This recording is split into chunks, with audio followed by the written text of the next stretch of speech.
welcome back to the very first edition of the StarCraft Evolution League #1, your bi-weekly dose of StarCraft Evolution mod content. Welcome everyone, welcome. I'm of course your host Live VIP, and with me I'm joined by these amazing players, by the people in the chat as well. Welcome, bienvenidos, welcome everyone to something a little bit different. Now, a couple of weeks ago we did cover a unique event. We covered the Hyper Star League, which was very similar to this. The Hyper Star League, of course, was the first iteration of a bi-weekly tournament, which did feature this new SC Evo amalgamation mod, which brings Brood War and SC2 together as one. And this is basically that.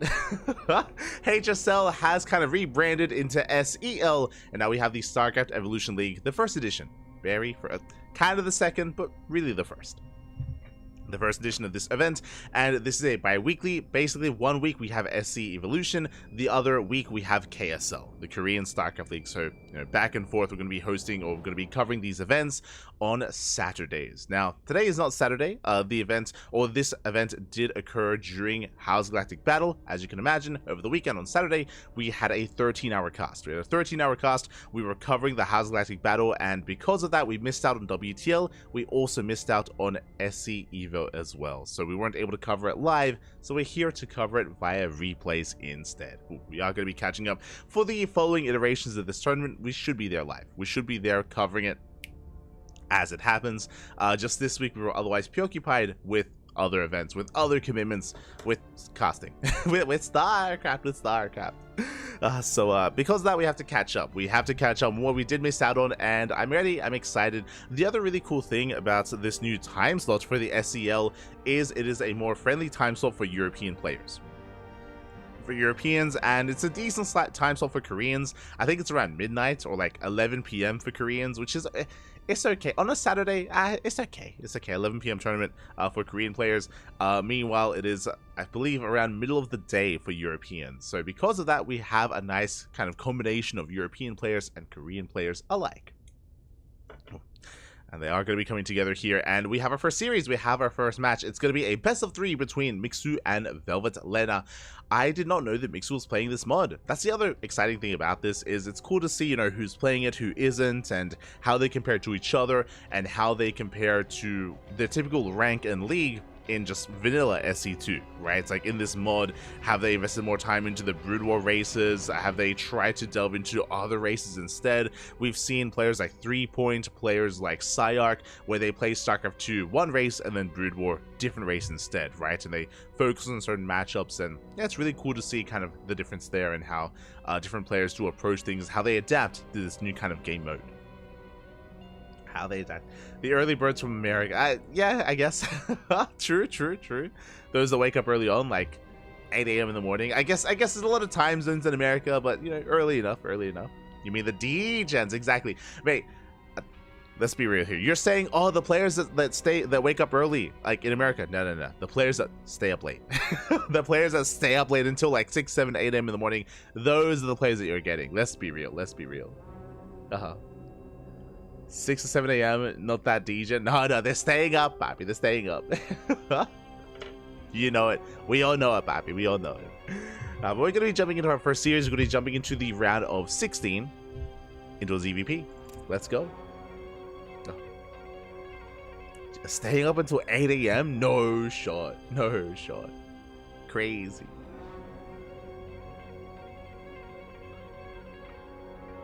I'll have you know, I had a full night's sleep before waking up at 6 a.m. to run this. It's good to hear. Take care, Papi. Take care. But yes, we are going to be jumping into our first matchup in our first series, into our ZVP, and hopefully the game likes the replay. Oh.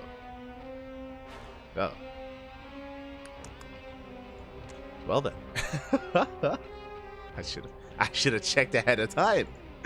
Yeah, we're gonna be jumping into our first series. Again, it's gonna be best of 3s. I believe best of 3s until the finals, which will be a best of 5.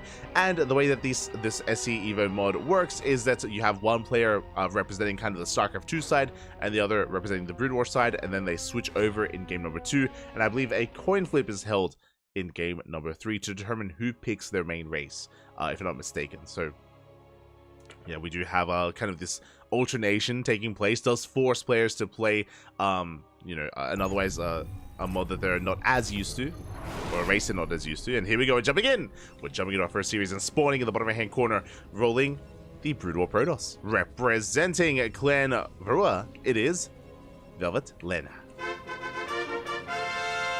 Or Vulpix. And spawning in the top left-hand corner, we have the finished Zerg player, the blue Zerg representing Berserker Esports. It is Mixu. Mixu, of course, a very strong player in the European region, and I'm sure is looking quite comfortable in his SC2 race. This is what I'm most excited by, is covering some of these otherwise top players in StarCraft 2 and seeing how they do perform under, you know, other circumstances, under when they're performing and playing under the Brood War banner instead. For now, though, rolling SC2, and we do see Vulpix going for a bit of a proxy out of the map. Okay, let's go. The pylon has been thrown down, and the gates are going to be thrown down as well, and we have a Brood War variation of a flower, if you will. 2 gates, there we go, 3rd gateway result. It's going to be proxy 3 gate here for out of Vulpix. And we'll see if Mixu can piece this all together. I mean, the Overlord is going to be checking here a little bit further out, but won't quite make it to the proxy itself. And alas, we'll see how quick Mixu can respond. For the time being, Hatch Gas Pool standard opener here by Mixu. Going Hatch into Gas into Spawning Pool. Everything looking as it should. Meanwhile, behind this, there are no gases. Bear that in mind. So it's going to be purely Zealots. It's going to be a 1 base all in, 1 base 3 gate mass Zealots all in here from Vulpix. Oh boy.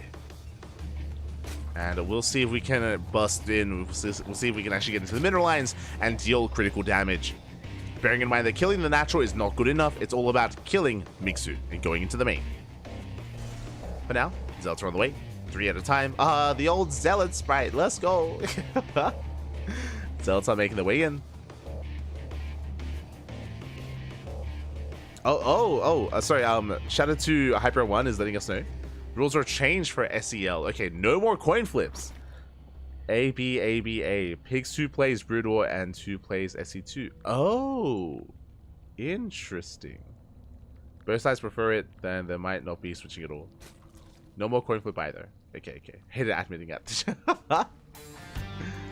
I mean, that is a lot of work for an admin, right? To just constantly coin flip for players. True. Here we go. We have Spine Crawlers behind this. Again, can we protect the Spines? First Spine Crawler is going to be under fire again. Mixed with fully aware of what's going on. Lings have arrived. 1 Spine gets denied. Ooh, and the other Spine Crawler is slowly getting up and running. And again, can we at least get one of them up? Boys being fooled once again. Buying some time. Looks like 1 Spine Crawler should finish. Now Zealot coming in. Queen does pop out. Queen gets surrounded though. Queen is surrounded. Drones are going down, losing 5 workers already, and we do force a cancel on another Spine. But one of the Spines finishes. Spine Crawler does finish. Boys getting cooled, getting surrounded on these Zealots. Oh, the Queen! The Queen goes down, but the Zealots are being cleaned up. And with that, it looks like we have held. Another Spine Crawler is now done as well. Getting in position. Zealots are cleaned up. And again, killing the natural is not good enough. It's just not enough damage. We needed more. I mean, Mixu is down to 11 drones, true. Mixu is down to barely an economy. Spine Crawler moving down to low ground. Lings headed towards the proxy. You have to respect these Zealots, so the Lings have to be so careful going across the map instead. Oh, never mind. Coming back, respecting the Zealots. Ooh, meanwhile, one of them does get surrounded. Spine Crawler is going to get up and running. More Lings on the way. Link speed is being researched. Ooh, and Mixu looks down the army within range of the Spine Crawler as well. Insane damage. GG gets called. The rush is held, and Mixu takes game number 1. GG. A very intense defense there. Mixu again, as a response, he threw down 3 Spine Crawlers. 2 of them were cancelled. 2 Spine Crawlers were cancelled, but 1 of them did complete. And that is what matters most. 1 of them did finish up. I say 1, 2 of them finished up. And with that, was able to defend, was able to hold on, was able to survive and fight back. GG. Well played. So quick responses, quick reactions here out of Mixu. And we'll see what Mixu does here as he does roll the Zerg race in Brood War. We're loading into a 4-player map. We're loading into Retro. Okay, I'm ready for it. Let's go. Let us go.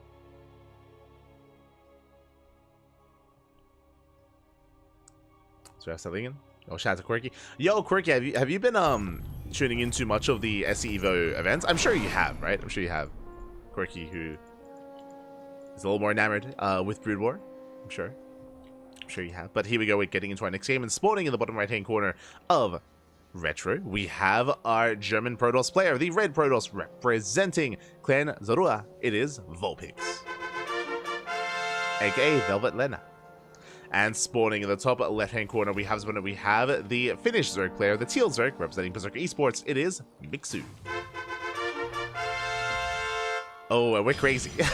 Now, as a reminder, this is a 4-player map. Vulpix is going to be scouting, checking bottom left, and has yet to determine, is Mixu top right or top left? The proxy has been thrown down in the center of the map. This is something we saw a lot more often back in the day, back in Heart of the Swarm and Wings of Liberty as well. On maps like this, is you can go for a proxy like this, but you're gambling quite a lot here when it comes to when and how you scout your opponent. Probes are being sent out, and eventually Vulpix will find Mixu. Meanwhile, Mixu rolling Terran, not Zerg. Okay, let's go.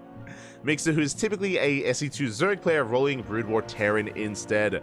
Probes are going to be dipping in, and we'll get eyes on Mixu on the main. Again, Mixu not fully aware of what's going on. Setting up with his initial vax. Probe being sent back. And how many gateways? Just 2 gateways for the time being. Gas is being taken for the Cyber Core to work towards, I imagine, Stalkers and even Adepts. Now just the initial 2 gates. Well, as we do get a surround. Oh, we do surround the probe. Probe gets shut down. Nicely done here by Mixu. Natural base being taken.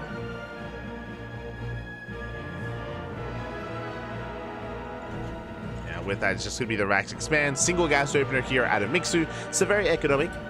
Very economic here from our Terran player working towards the factory, and we do see that, alas, there we go, the proxy is now in full swing. Zealots are going to be rallied towards the bases. As a reminder, Mixu did not SCV scout, so no SCV scout whatsoever, is checking the close by locations with the Marine, but is now going to be met by the initial Zealot. Zealot has arrived, will delay the CC on the low ground, but it's about doing more than that. We're going to head towards the main. Heading to the main. Boys are being pulled up, and we do minute walk past, trying to get us around. But SCV is being forced back. Second Zealot has right. The factory finishes. The factory is not denied. Vulture on the way. Not like this, Pappy. Not like this. And so far, we haven't actually lost many SCVs. Nice control out of Mixu. He does pull away. SCVs are saved. Marine's able to focus down. The bunker is cancelled. But both Zealots fall. And alas, Mixu should be okay. The Vulture is about to pop out. And this Zealot rush is shut down. The Stalker will add a little bit of complexity here, but alas, we have plenty to work with. Extra boys being pulled, CC's on their way.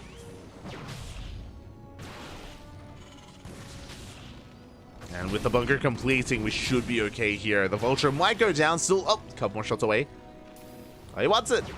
Oh, doesn't quite get it. Repairs just in time on the Vulture, on the SCVs as well. Submarines are taking some hits, and the bunker is still not yet done. Not bad, getting another Marine. Delaying the bunker. Second Vulture does pop out. Oh my god.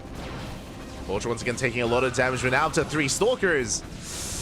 And can we stop the bunker? We can! Oh, just barely. But there's still that one Marine. Bunker finishes. Marine does jump in.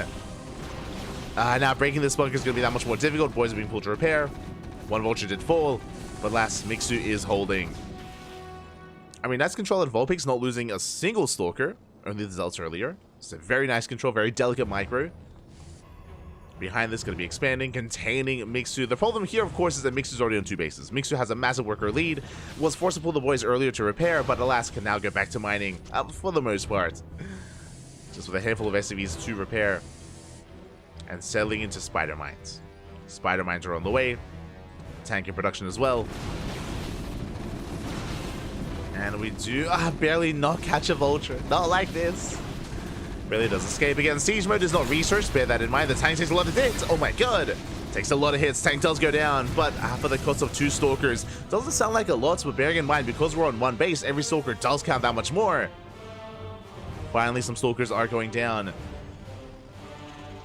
Behind this second factory, Mixu is going to be embracing mech. A form of battle mech, I'm sure, with Mass Vulture. Spider Mine has been researched.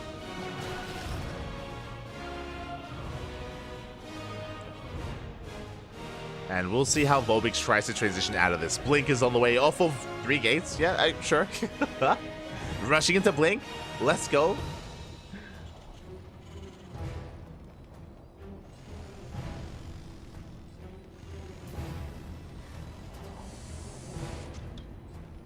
Volpix rushing to blink. Siege mode is being researched. Mixu floating over. And eventually Mixu will be able to break out. And again, I'm concerned about Volpix and their economic situation right now. Still down 10 workers. Vulture's breaking out. Boys being pulled to buffer, to repair. Ooh, one Vulture does fall. Yeah, the Vultures are quite fragile, but they take down another Stalker. And bleeding out 2 SCVs. Marines doing what they can. Another Stalker coming in.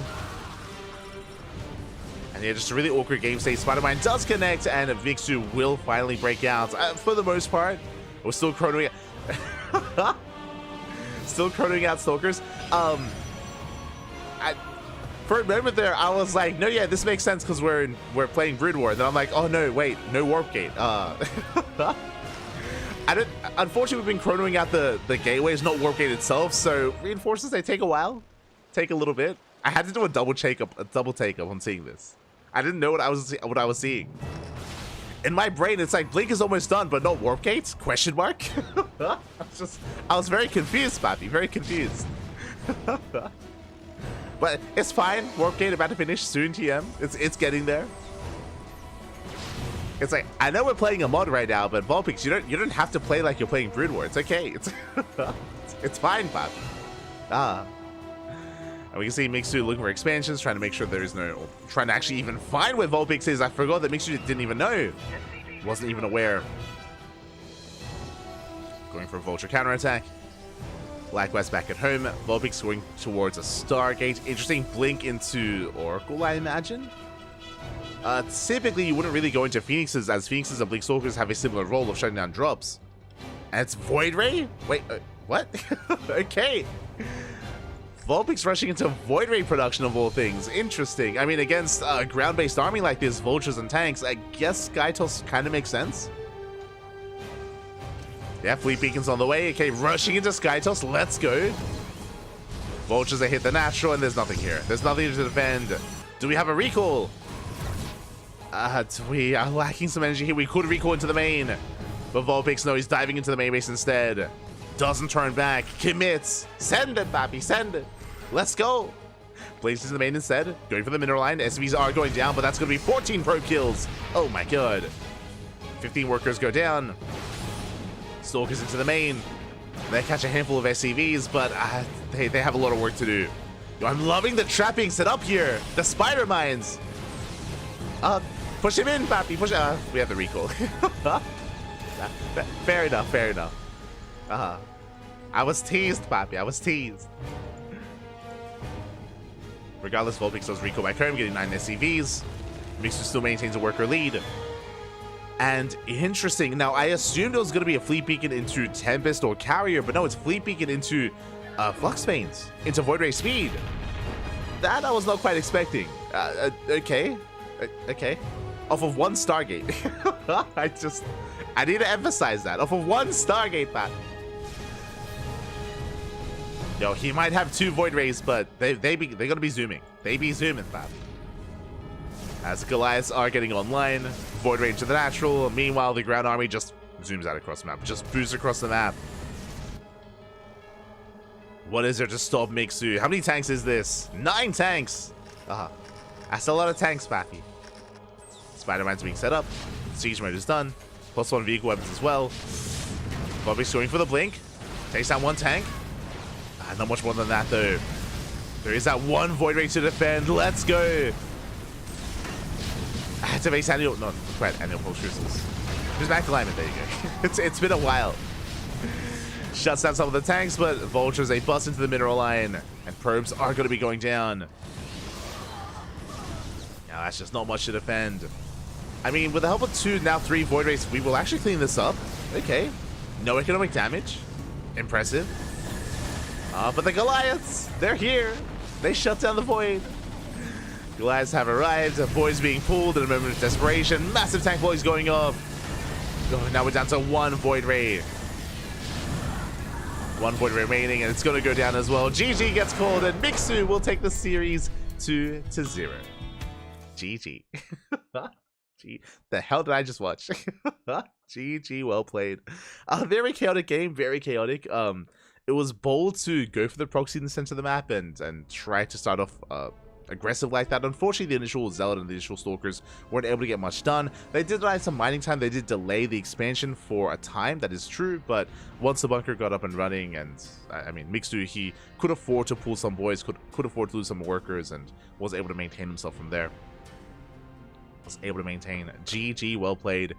Mixu does take it, and again, I'm impressed, or I'm excited to see that Mixu. It's interesting that he's playing Zerg in SE2, but Terran in Brood War. So again, that's kind of what I'm keeping my eye out for. I want to see kind of how that differs and what players prefer as well. It's interesting. GG. GG.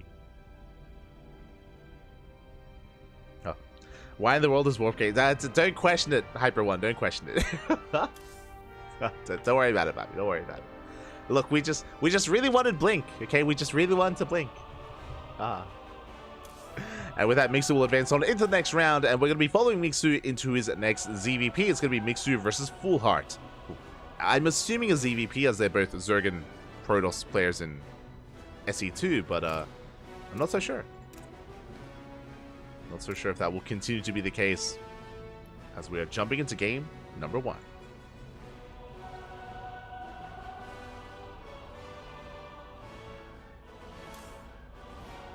You go mass vaults into mines into attack Goliath. Yeah.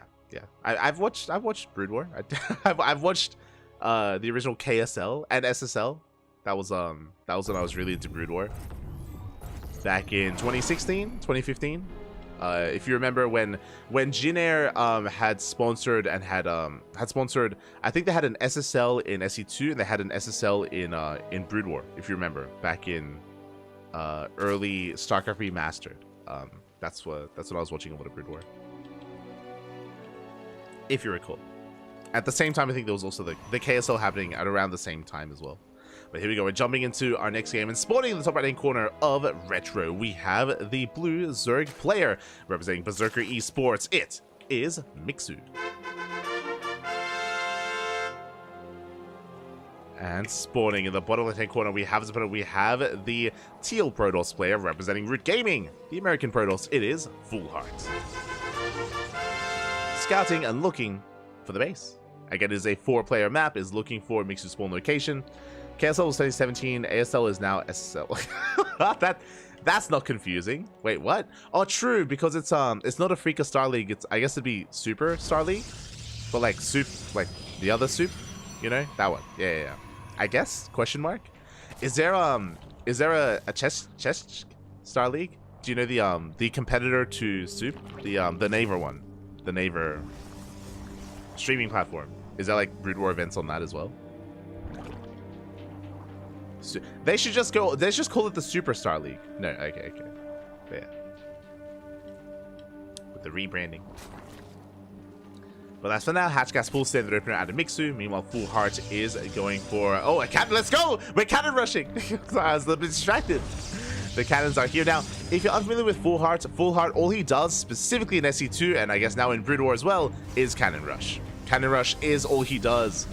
I think he streams as well on Twitch, and it's just pure cannon rushes. In every single matchup as well. Gateways have been thrown down, forcing a cancellation on the natural. Mixu forced to expand elsewhere, does save the drone. Ling's looking for the expansion. And Mixu is going to be stuck on one base, going for a second gas geyser, going for the Roach Warren, will eventually break out. Now, Mixu has the option to go into a lair, into a Nidus, into an all-in. Right now, we're still looking for the expansion.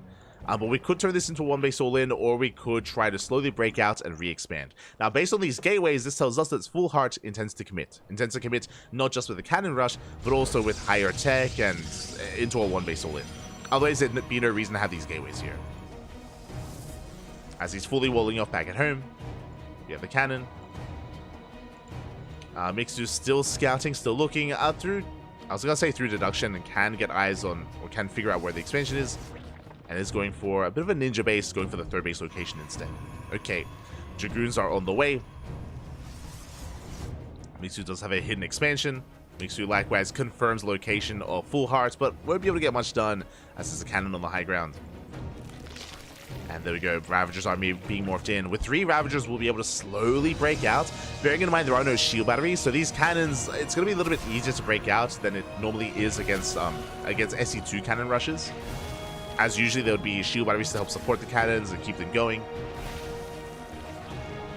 So that's an interesting kind of difference here in how these cannon rushes work. Smiles take down 1 cannon. Plus transfuse. And now with 4 Ravagers, we should be able to break out of this. The Ravagers, they will shut this down. I say that the Dragoons, likewise, are extending a little bit here. They take down 1 of the Ravagers. The Ravager does fall. But alas, there's only 1 cannon left. Another Dragoon falls as well. Nice target firing here at a Mixu, and we'll take it down. 1 more volley.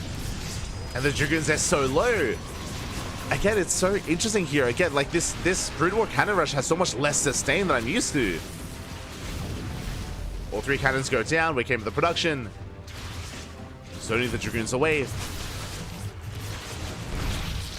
And Mixu is going to shut this down. I mean, the kiting is decent, but alas, there's just so little you can do here as we're just caught out. We're shut down. Every Dragoon will fall. Still a couple more trickling in. True. But the pylons are under fire. And the gateways are being depowered. Not like this. 1 gateway left. 1 gateway remaining. GG gets called as Mixu breaks out, and Mixu takes game number 1. GG. Winding it back though, because things happen so quickly, and it was so fascinating to see the dynamic between the 2 races.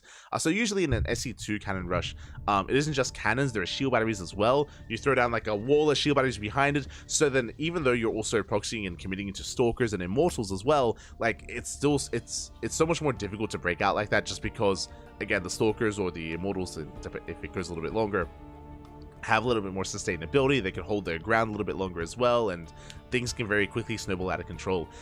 Here, it was interesting to see that that's very clearly not the case, and yeah, the Zerg player can be even more assertive and aggressive while breaking out like that, you know, dealing actual damage to the Dragoons and camping the production as well. It's, yeah, a dynamic that you don't often see. It was fascinating. Fascinating fact. GG. GG, well played. Should be noted that Brood War shield batteries stun the units that they're healing. They heal faster, so it's not that long of a stun, but yeah. I mean, obviously, like I was not implying that I would expect to see shield batteries from the Brood War Cannon Rush in that kind of scenario. Just pointing out how an SE2 Cannon Rush and a Brood War Cannon Rush would kind of differ. Yeah. They also cannot target structures. Ooh, okay, that's another big part. Yeah, true.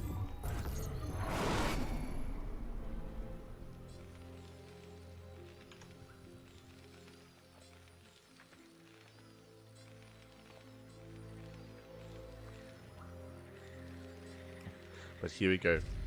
To be honest, could have done a 1-gate cannon rush into Reaver drops. That sounds crazy. That sounds okay. I see the logic. But here we go. We're jumping into game number 2 and spawning in the bottom right-hand corner of... Is it Polyoid? Polymorph? Poly. We have the blue Terran player, rolling Brood War Terran, representing Berserker Esports. It is Mixu. And spawning in the top left-hand corner, we have Polopoid. Hey, okay. We have the American Protoss player representing Root Gaming, Land of the Americas. It is Fullheart. This time doing what he does best, going for the SE2 cannon rush instead. The Forge has been thrown down, and Fullheart is looking for the expansion.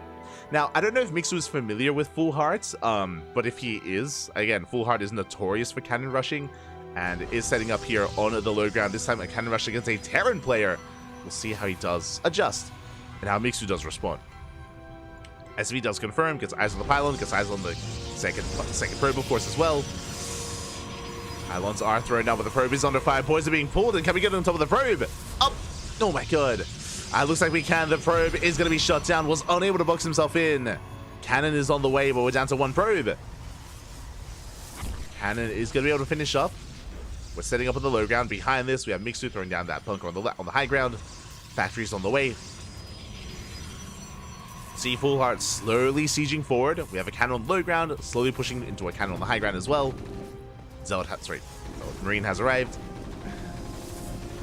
Bunker finishing up. Bunker out of range of the cannon. Up. Yeah, it is out of range. Yeah, unfortunate here. And with this, the high ground pylon should go down. And Mixu should be feeling pretty safe and secure. I mean, we have the high ground, getting to the factory. The economy is under no threat. And we'll see how Full Heart goes from here. Where are we taking this, Pappy? Gateway's done. Do we go Stargate or Robo? Oh, I mean, we don't have a... Sorry. We don't have a Cybercore. Never mind. Cybercore now on the way. If we did want to work towards either Robo or Stargate, it's going to take a while to get there. Again, no high ground vision. And just the one probe. Zeld is on the way, but the cannon's under fire. The cannon's going to go down. No! The cannon's going to fall. There's just nothing that can be done about it. Pylon's under fire as well. Tank on the way. Working towards Spider Mine. Okay, Spider Mines. Horizon. And yeah, this cannon rush is kind of being shut down before it really gets going. Pylon does fall. There's the Stargate. Like I like the creativity here of working towards and getting into proxy void ray, for example, but it's not gonna happen. Pylon goes down. One cannon left, one pylon remaining. Boys are being pulled, and we'll see if we can break that cannon. He wants it back. Oh yeah, can just repair. True. Oh my god, it's doing so much damage. Oh my god, the tank. The cannon did a surprising amount of damage there. The tank is so fragile. Oh my god. Calm down. Has to back up, has to repair. Yeah, the tank not as tanky. As we're at least within range of the gateway.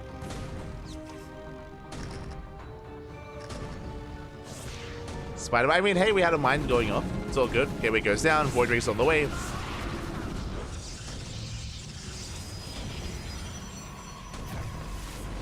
And behind this, did we scout the... Oh, we did not scout the Stargate. Oh, Mixu is not fully aware of what's going on.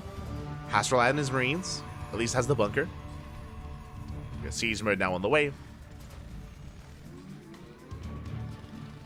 Spider Mines are set up. Boys are being pulled. Oh, we're gonna try and just break out. Oh, crazy move here on the Mixu. It goes to the dive, does focus on one of the cannons. Shield battery is done. Oh, and was this breakout a wise move? As we're gonna lose everything. Nothing shoots up. The Void Ray. The Void Ray stands strong. 5 SCVs. Mixu, calm down. And it looks like with the power of one Void Ray, can we break out? Can we keep going? The bunker still stands strong. One Marine does dive in. CC on the way. Getting the armory. CC does complete. But the Void Ray can now camp the mineral line. And we're down to 2 Marines. That's the anti-air. That's all we have. 2 Marines, Pappy. Ay. The SC2 Void Ray. Imba, Pappy. Second Void Ray has arrived. Working towards Goliaths, I'm sure. Until then, the Full Hearts. Has he done it? I mean, there's no mining. There's no economy here for Mixu. Has to pull away. Armory doesn't fit. GG gets called. The armory is not going to finish. And with that, I mean, no Vulture, sorry, no Goliath either. And GG, Full Heart. Ties it up 1-1. He does it, Pappy. He does it. Let's go. But yeah, he didn't see the Stargate. He did not scout it. Did not scout the Stargate. GG. And with that, we're getting into the ace match. Let's go. I'm sure if he was aware, he would have started working towards, turrets, towards a starport, or rushing into Goliaths. Would not have tried to break down the ramp. I doubt it. So, unfortunate there by Mixu, he was not aware of what was going on, and hey, the cannon rush, it worked. Let's go. And spawning in the bottom right-hand corner of Oceanborn, an SC2 map, we have the Finnish Zerg player representing Berserker Esports. It is Mixu. And spawning in the top left-hand corner, we have the American Protoss player representing Root Gaming. It is Full Heart.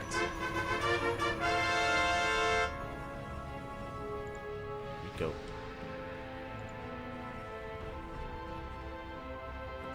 As you know what Full Heart's gonna do, right? Show us the forge. Yeah. The forge has been placed, and it's time to cannon rush again. I mean, hey, you know, it has already worked once before.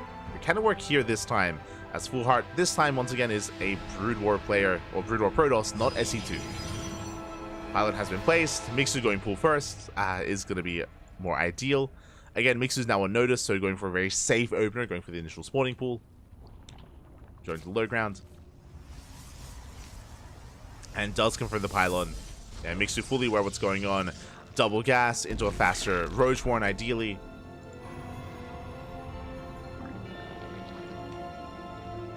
Mixu pulling a couple of boys. This I'm not so sure about. Cannon's going to be on the way, and Mixu's going to try and catch one of these probes. And oh! We'll get a couple of hits in. Yeah, this is the... a little bit ambitious here for Mixu. Has to pull back, so some lost mining time here from Mixu, which is less than ideal. Going back to mining. Roach Warren's on the way. Here come the initial cannons. Once again, it's going to be cannons and a 2-gate setup from Full Heart.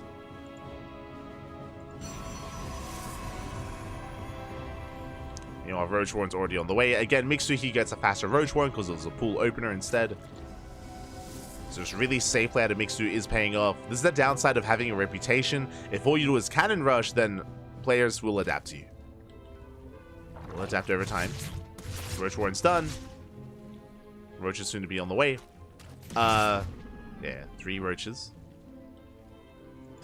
I was a little bit concerned that Mixu was going to get supply block, but he's okay. Spitting creep. Cannons are spread. And here come the Ravagers. It does end up getting supply block, which is less than ideal. Go for the extractor trick.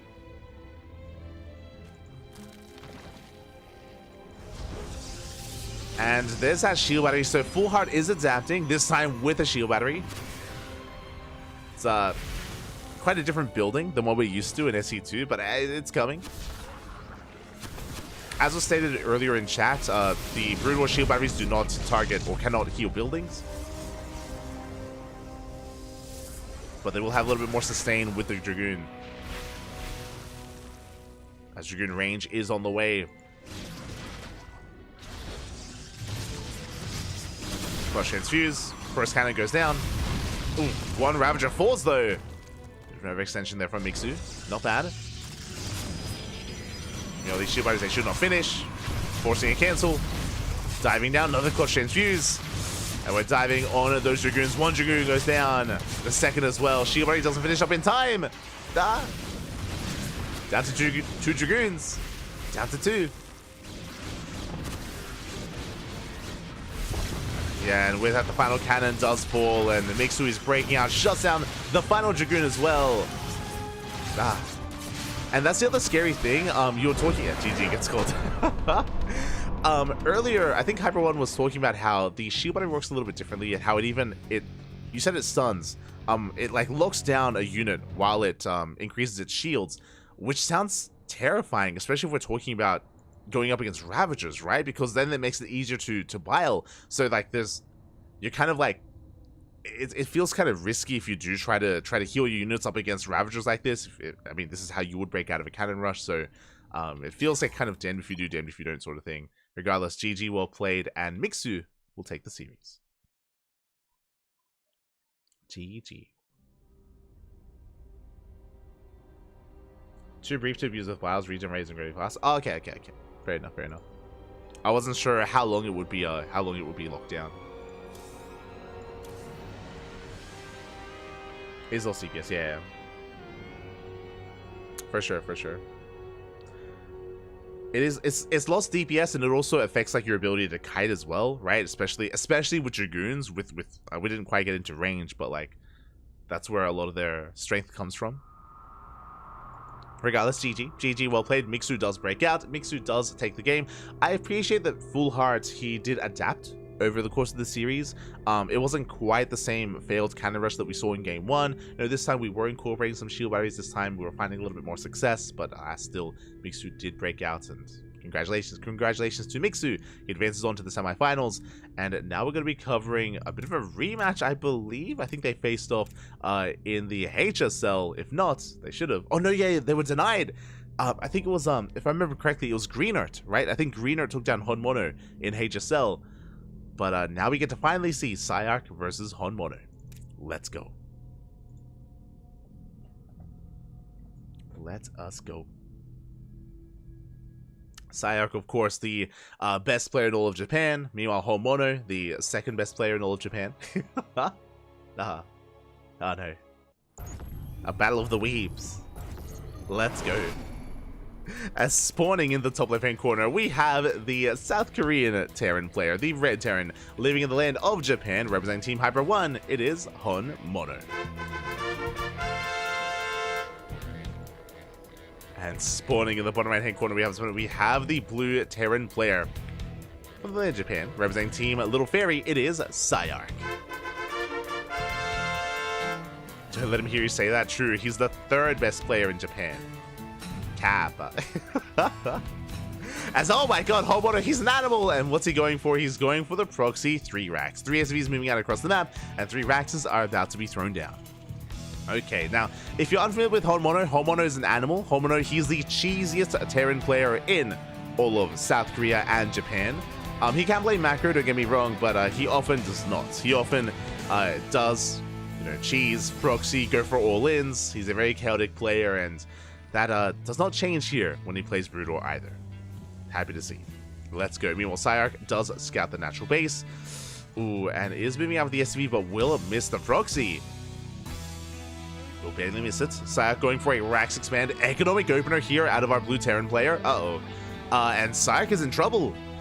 He's going to be in trouble. This is the ideal for Honmono. So basically what's happening, Sayark, because the only single gas opener, he's going for a faster CC, either on the low ground or the high ground, means delayed factory, means only 1 Rax.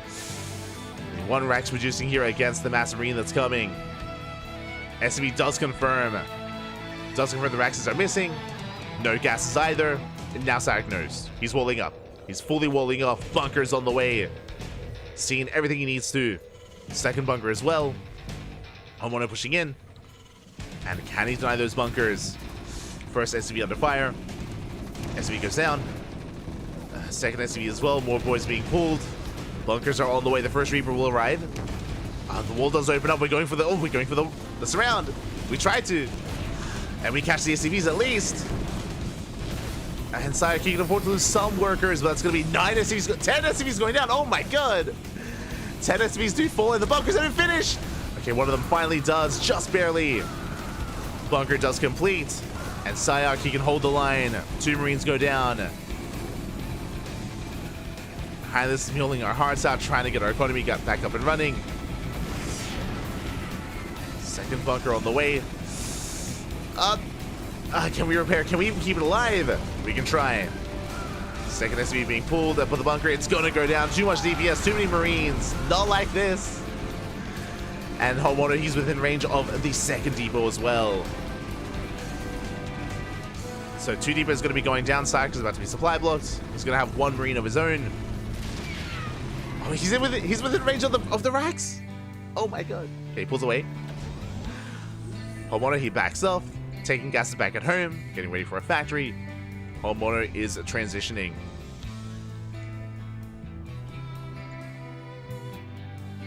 Is transitioning back at home.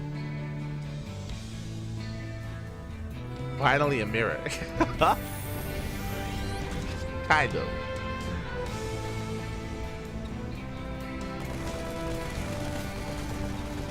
As the Rax does float in. Gets eyes on the 1-1. Honmono's factory is going to be a little bit later here, but the factory is on the way. And from here, the game is going to stabilize in a sense. Honmono does have a slight economic advantage. I mean, I say that, Sayark does have mules. That does help make up for that. Does have mules, bear that in mind. Second gas not being taken. True, the Reaper could try to bypass the main army and get across the map. Speaking of, yeah, it does get past. Honmono does miss the Reaper. And this Reaper can wreak havoc, but there is a Vulture on the way. Honmono, he should be okay back at home. The Vulture should pop out in time.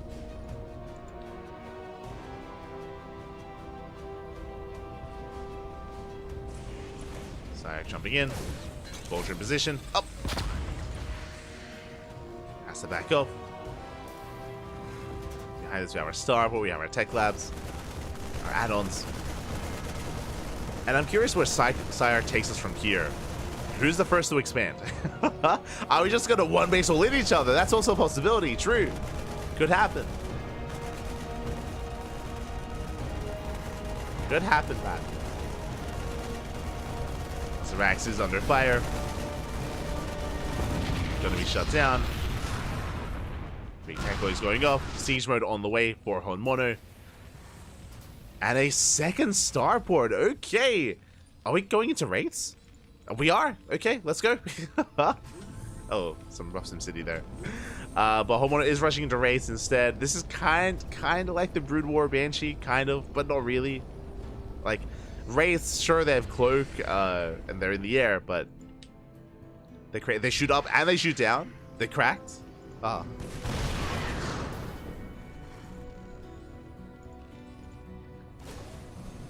So we are going to be getting into mass wraith. Oh, the nostalgia. Let's go. And we'll see if Sire can get a read on what's going on. As for now, he's just trying to turtle up. Got his tanks, Raven as well. I mean, this does remind me of, classic SE2 TVT, which is tank Viking, taking control of the skies, and dominating from there.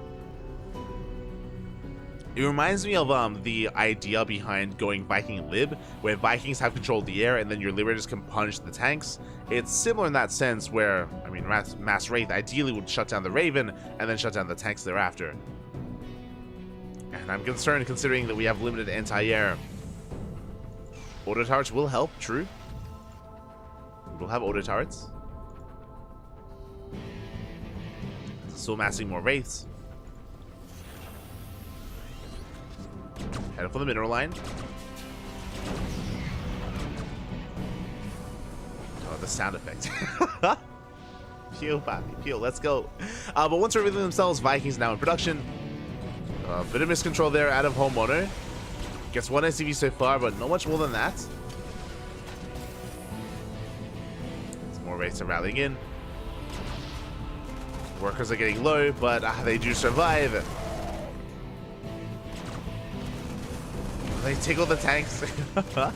Once again, anyway, the Wraiths, the Ravens have survived this. And it looks like they might catch one tank. Not even. The boys are here to repair. Oh. Ravens taking a lot of damage. Vikings have arrived. Oh my god! First Viking goes down. Auto gets thrown down as well. Do you have a trade? 2 Wraiths for 1 Viking and a Raven. I would say a better trade for Honmono. There's 1 Raven left. Raven does remain. Sire holding. And this is very quickly turning into like Sky Terran versus Sky Terran. We got the Vikings. We got the Wraiths. Let's go. So we are going to be massing up. I'd love to see a second starport as well. But now just the one. As Honmono was establishing his natural base. 3rd CC's on the way.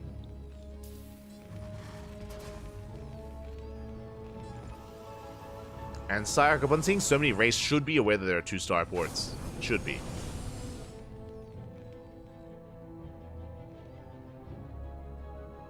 So Honmono is moving out once again. I'm concerned that Sire is going to be overwhelmed and just can't keep up with the production of Honmono. We'll see. It's going to be 8 Wraiths versus 4 Vikings. Raven does get the auto turret. Raven goes down. Auto turret does help support. Down to 2 Vikings. Oh, there's no detection. No! Without the Raven, no detection. And now, yeah, we can just camp the production. Vikings going down one after the other. And the win condition here is just camp the starport. Going for the tanks even as well.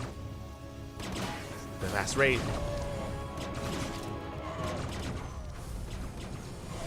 And still just with 1 starport producing, it's not going to be enough. Takes a while. First tank falls, let's go.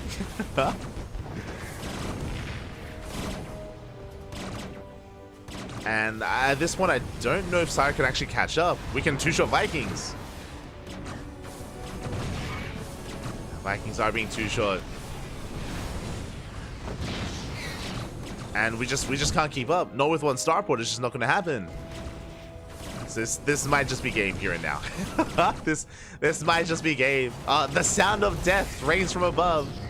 Pew pew, pappy. Pew pew pew. It's terrifying. It's devastating. The sound of Terran nightmares. The Wraith ground attack. Where the Thors? No, pappy, no. They don't exist. Not here. Alas, once again, both Vikings do fall. And as we mentioned before, once Psyarch had realized that it was going to be double starport, we needed a second starport as well. Like, second starport was, I feel like, quite necessary for Psyarch to be able to hold his own. We have some Cyclones on the way. That'll help.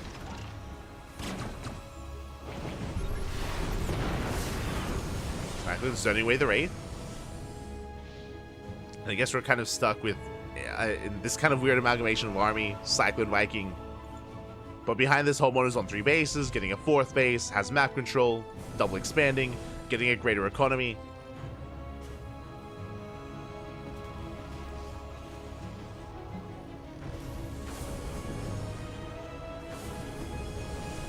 Tanks are pushing in. Oh my god.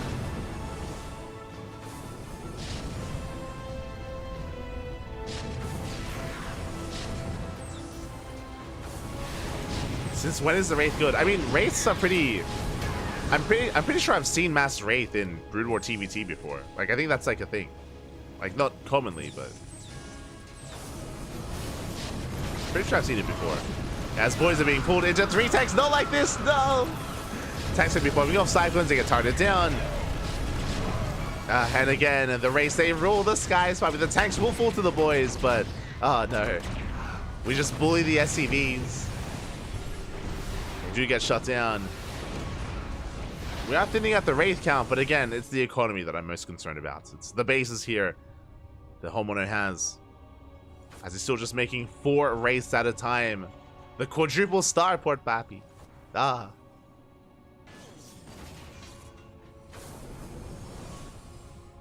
Do they outrange the Cyclones? As is being said, I guess I can just break the lock-ons? Question mark. The Viking gets shut down, and just because of the economy, just because of the production, I'm not actually sure if Psy can ever really contest the race anymore. I think it might just be too late, unless we can catch Homono out, like catch him off guard. If he slips up his control, I think still way better than Vikings, probably. Maybe.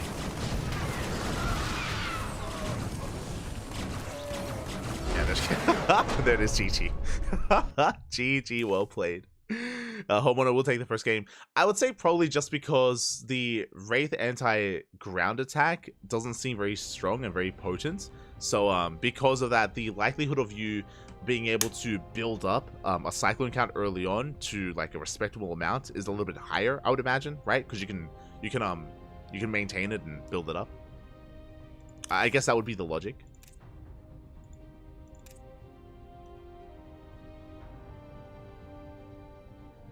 Down to her, yeah, that's what I mean. For sure, for sure. As we are getting into our next game, into game number 2. Oh, okay, we're gonna be switching races. Okay, I'm here for it. Let's go. As spawning in the bottom right hand corner of Golden Wall, we have the red Terran player representing Team Hyper 1. This time playing SC2 Terran, it is Homeowner. And spawning in the bottom left hand corner, we have the blue Zerg from the land of Japan. This time Zerg, not Terran, it is Psyarch, the little fairy. Also, you do something with Cyclones after. As in, you can chase, you can counterattack. Especially considering that it took a while for Homeowner to actually build up a tank count as well. We saw tanks towards the end, but that was much later. And not that many either. Something to think about, definitely.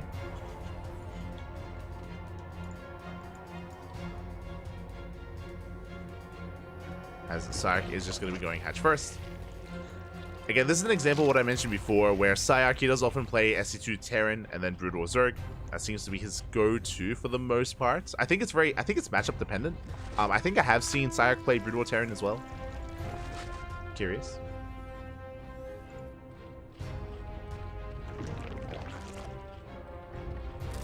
As there's going to be a hatch pool opener. More delayed gas here from Sayark. Homeowner back at home. What are we going for? Now, when it comes to TVZ, Homeowner does often, I was going to say like to play mech. I mean, that's not entirely true. Does play very biocentric at times as well against Zerg. So I'm curious how he plays here against Brood War Zerg. What do you have for us? This time, no proxy. This time, no cheese. Also, always very nostalgic to load into Golden Aura once again. For those who are maybe newer viewers of StarCraft, Golden Aura was in the meta, or was in the map pool, what, 2018? It was in the meta. Was it before EPT? It would have been before 2020, right? Like maybe 2019, 2018 era of StarCraft. It's been a while. Oh no, actually, maybe 2020, maybe the first year of EPT, right? The first year. It's been a long time. I think I remember casting eggs on this map, which should have been 2020. But yeah, it's been a while.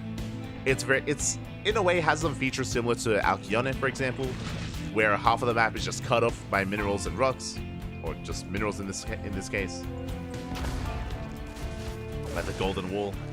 As the first Reaper has arrived, a sunken colony on the way. And Homeowner does dip into the main. So far, I mean, does deny some mining time, going for the drones. Getting one drone so far. Bearing in mind there are no queens to defend. But the Lings are keeping up. They're going to be zoning the Reaper away. And they do maintain themselves. Sunken colony done. This mine is done. Reaper locked down. Up! Oh my god. And will eventually be shut down. Eventually. The micro path. Keep going. As Link Speed is halfway done. The surround! Oh, the attempted surround. Not quite successful.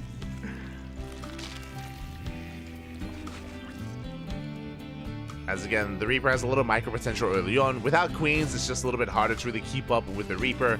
But Link Speed is almost done. And until then, we've only lost one drone. So it hasn't been too bad here for Sayark. Oof. As he bleeds out another two Lings. Oh my god. We're 5 seconds away. And there we go. The Reaper is finally shut down. Ooh. Behind this side, getting his third base up and running. More colonies on the way to defend. And we do see Homeowner getting into his own 3cc 2-1-1. Okay. He's going to be delaying his starport, getting a second Rax, working towards the stim timing instead. Hellions are moving up, but the colonies are done in time.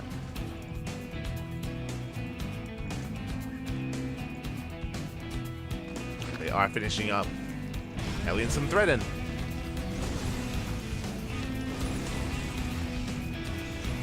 Can try to threaten the middle line, but they have to respect the spine coolers. Hellions pulling away. Sayark taking up. The lair is done, working towards Hydra. It's going to be Ling Hydra here from Sayark.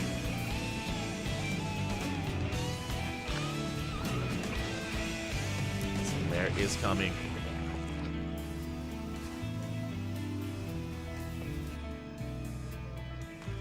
And from here, Sayark is now defended, droning up, taking his gases, and embracing the Hydras. Yo, imagine. Oh my god. I was going to say imagine. Hashtag Hydra spot. Be crazy. Meanwhile, lurkers are being researched. Oh, we could be here for a while. If we build up an early lurker count here, we could be looking to cut the map in half and slow the game down. Let's go.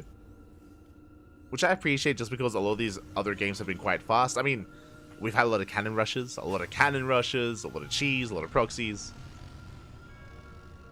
Would appreciate a longer game state.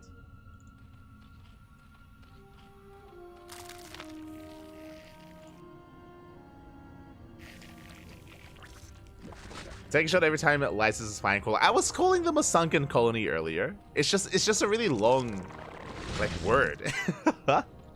It sounds weird saying like, oh, he's got his sunkens up and running. I guess I can say that instead of a spine, right? Like a spine. It just is. But something that is difficult for me, and so, there is one thing that I do slip up on, and that is the shuttle. I have called myself multiple times calling it a prism, where I call it a prism instead of a shuttle. And I keep saying warp prism speed instead of shuttle speed. 100%. That I do say. That I do say. For the other stuff, I'm pretty good at it.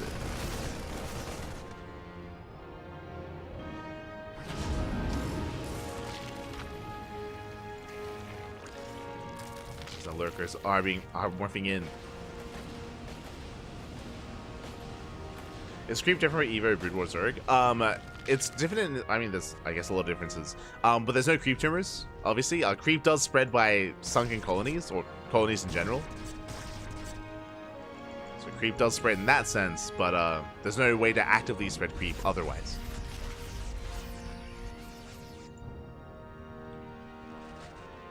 As Homono does hit across the map with his stim timing, has his 2 medevacs, but the lurkers are keeping up. And so far, Sark is defending one of the 4th base. The 4th is exposed, and Homono will force a cancel. Good cast to just say sunken, yeah. Oh my god, oh my god! Homono! He walks in! Okay, not bad. I mean, Sark was forced to cancel his 4th base, true, but did catch out a lot of Marines. Did catch them out. What's the other one? What's one of the other ones that I do say outside of War Prism instead of Shuttle? I say Ensnare, but there's another one. Lockdown? The Dark Templar one.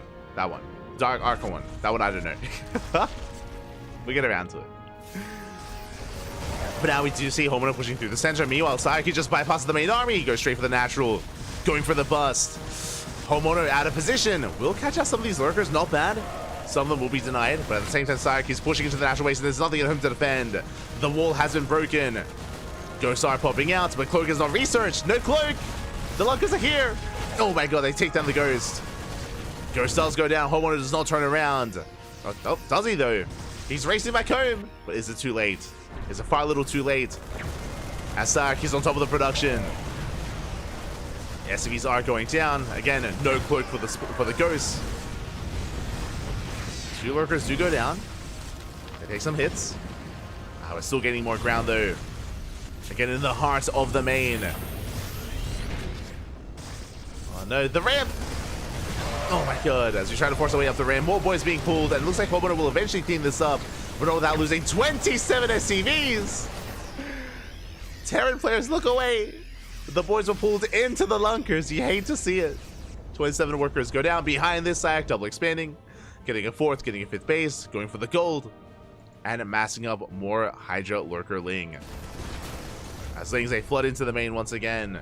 There's actually not much to kill. Like, they're here, but there's no SCVs. So not the best trade here from Psyarch. Homono at least does have a backup base, has a 3rd, untouched.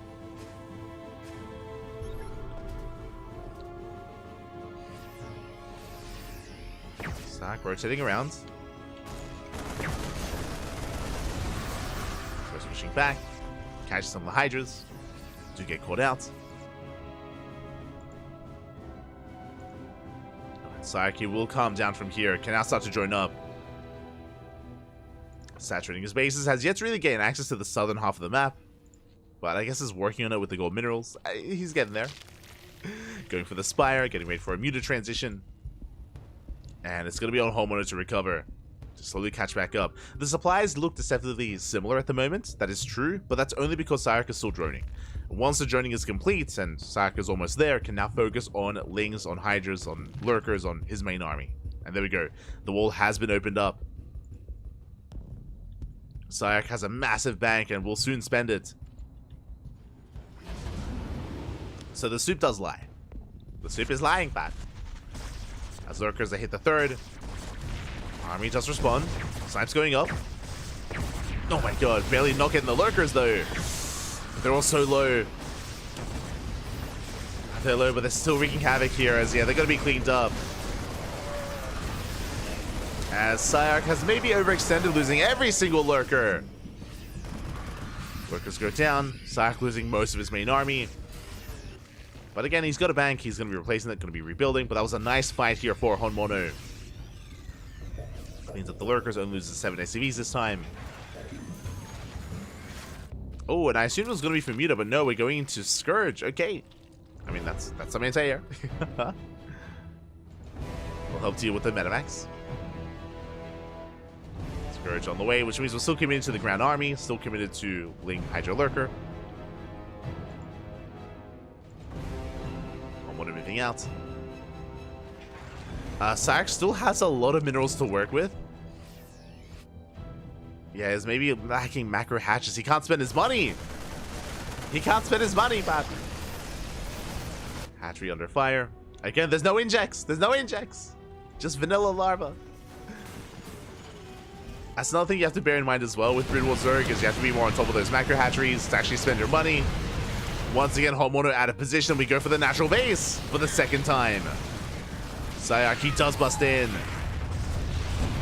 Takes down the libs. Takes down the mineral line as well. Honmono's on the way. And how many lurkers do we have? We have 6 lurkers on the high ground. 3 of them go down immediately. 3 lurkers do fall. 3 left. Cancel up the army. Nice spread here from Honmono. Does pull away. Focusing down the Hydras. And barely staying out of range of the lurkers. But Sayark still did get 17 SCV kills. Will be cleaned up. Will be shut down. Behind the Sayark still can't spend his money. He's got 2,000 minerals, Papi. If he could overwhelm. Ay, ay, ay. Another hatchery just now finishing up.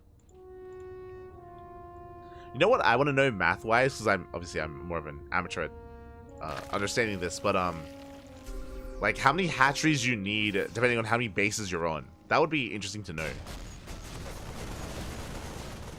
To be able to, like, spend your money properly. That's a Defiler. Defiler goes down. Nice pickup.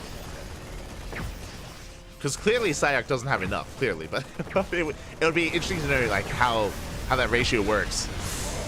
As only 2 lurkers, Lings, they do flood in. Trading against Hellbats, not ideal. So many Lings go down. It's brutal. Lings get shut down. Overlords as well. Honmono takes an efficient fight. GG gets called. Oh my god. GG Sayark running out of units.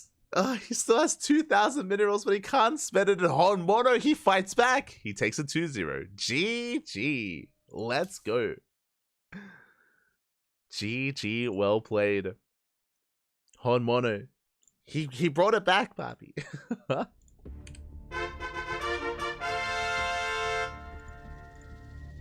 GG. Well played. Honmono does bring it back here. Again, it was a really awkward game just because... Again, multiple times Honmono was being caught off guard. He was out of position and he was being abused and was really suffering because of that. But as we saw, despite the high drone count, we were on, what, 70 plus drones towards the end there. Unfortunately, Sayark was just unable to actually keep up with his own economy, was unable to actually build up an army. There were also some really rough moments for Sayark. I'm referring to the moment when Sayark lost 6 lurkers towards the south when he tried to hit the 3rd base of Honmono. He lost all of his lurkers. Because of that, was never able to really build up an army and maintain himself, and GG. GG, well played. Ooh, in the end, Honmono does take the 2-0. GG. But apparently 2 hatcheries for each mining base. Okay. I guess that's like a loose rule.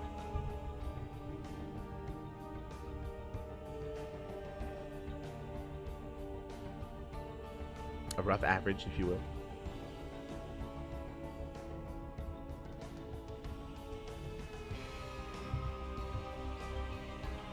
Does Brood War Zerg have a decent way to deal with Marine Tank? We didn't get to see it, but getting into Defilers and seeing the dynamic of Dark... Yo, Dark Swarm is crazy. I don't think it's been changed since the last time we casted, but I mentioned this earlier when casting the Brood War mod for the first time and seeing kind of a late game Zerg is the spells, the Brood War spells last so long. I'm not used to it. It feels wrong, but like, or it feels crazy as an SC2 caster or SC2 player. But the brutal spells, I know they were nerfed in the mod in SC Evo.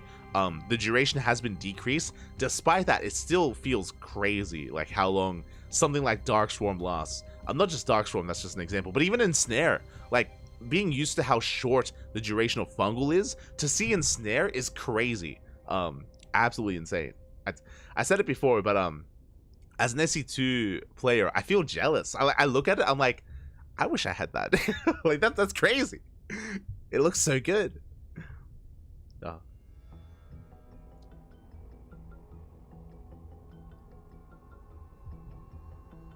Yeah, we're jumping in. We'll get there. I'm sure we'll get there. I'm sure we'll be able to experience the Defiler in full swing and the Queens as well at some point here tonight. I'm sure. As Homeowner does get his revenge, that takes down Syak 2-0. And with that, we have one more series left here in the quarterfinals. We're going to be jumping into a ZVP between Shin and Rebellion.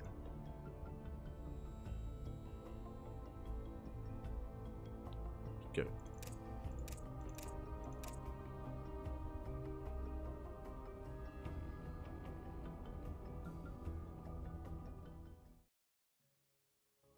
Because Hyper One, he is, from my understanding, Hyper One has been working on the maps. I don't think Hyper One necessarily has much involvement when it comes to the creation of the mod, more so with the support of the mod. Maybe that's from my understanding. Maybe Hyper One can illuminate us a little bit more. But apparently did work on the Wikipedia page. We do appreciate it. Shout out to Ender as well in the chat. Caviar Napoleon, papi. Marquis. Ender, when are you playing SC Evo? Acampado. Thank you so much for the raid, papi. Thank you so much. Do appreciate it. Do appreciate the support. Do appreciate the raid as we're jumping into our fresh best of 3 and spawning in the top left-hand corner of Oceanborn. We have our red Zerg player from South Korea representing Gaiman Gladiators. It is Shin. And spawning in the bottom right-hand corner, we have the Brood War Protoss player. Typically Protoss, now here, rolling the Brood War race. It is a South Korean Protoss Rebellion. Let's go. I'm part of the melee mapping team and maintain the vast majority of the wiki. Yeah. For those who are maybe unfamiliar, Hyper One. I don't know the history of Hyper One before SC2, but was a map maker for SC2. Now focusing a lot on creating maps for SC Evo. Really good to see. That's the ender.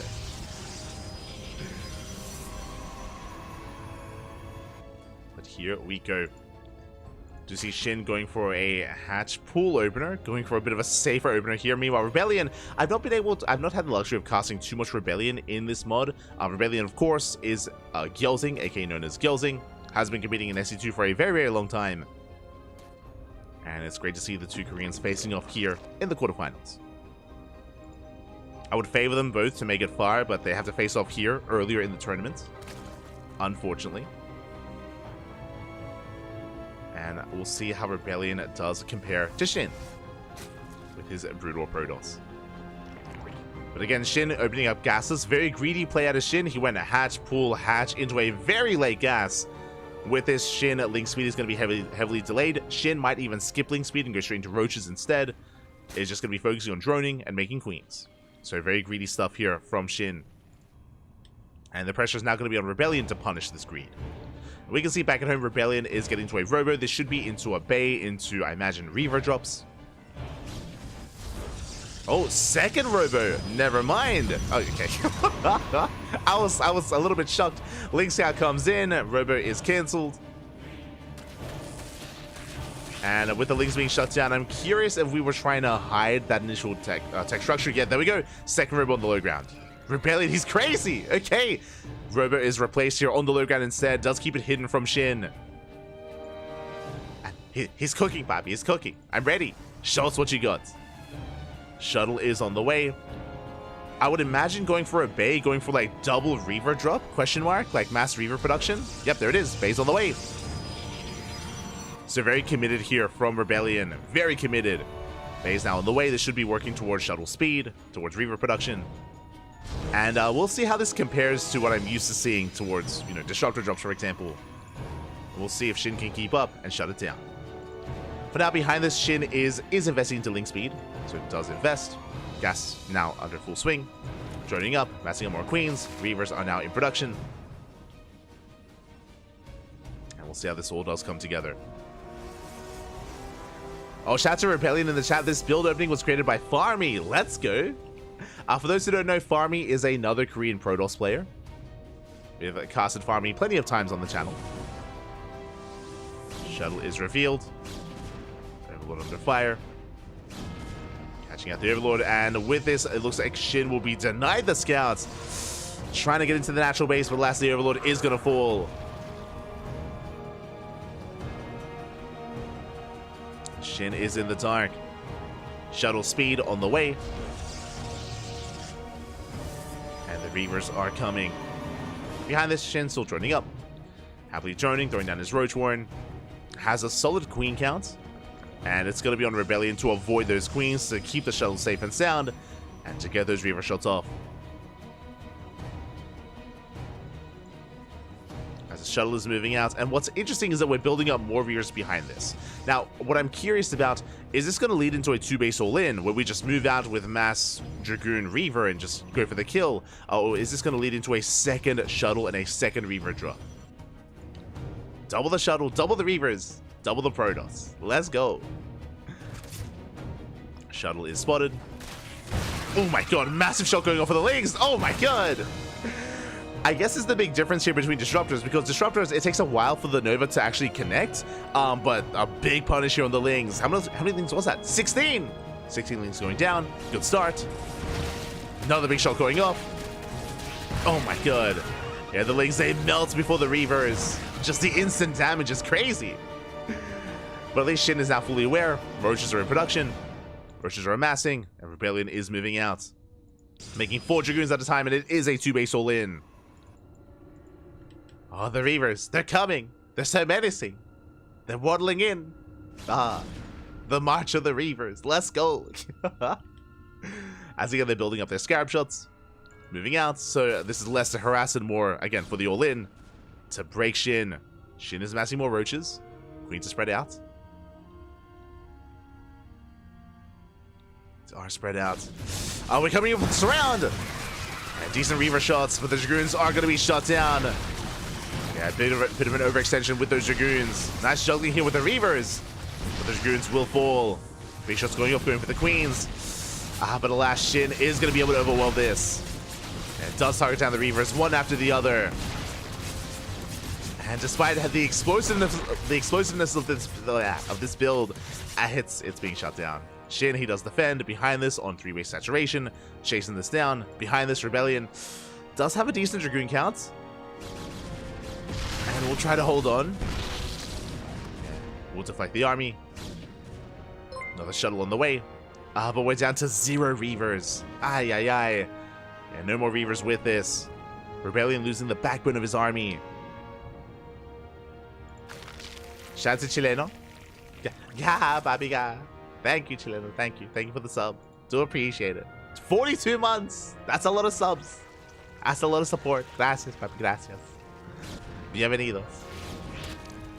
And without Reavers, suddenly Lings are that much more potent, that much more powerful. They surround, they lock down the Dragoons. Nice micro.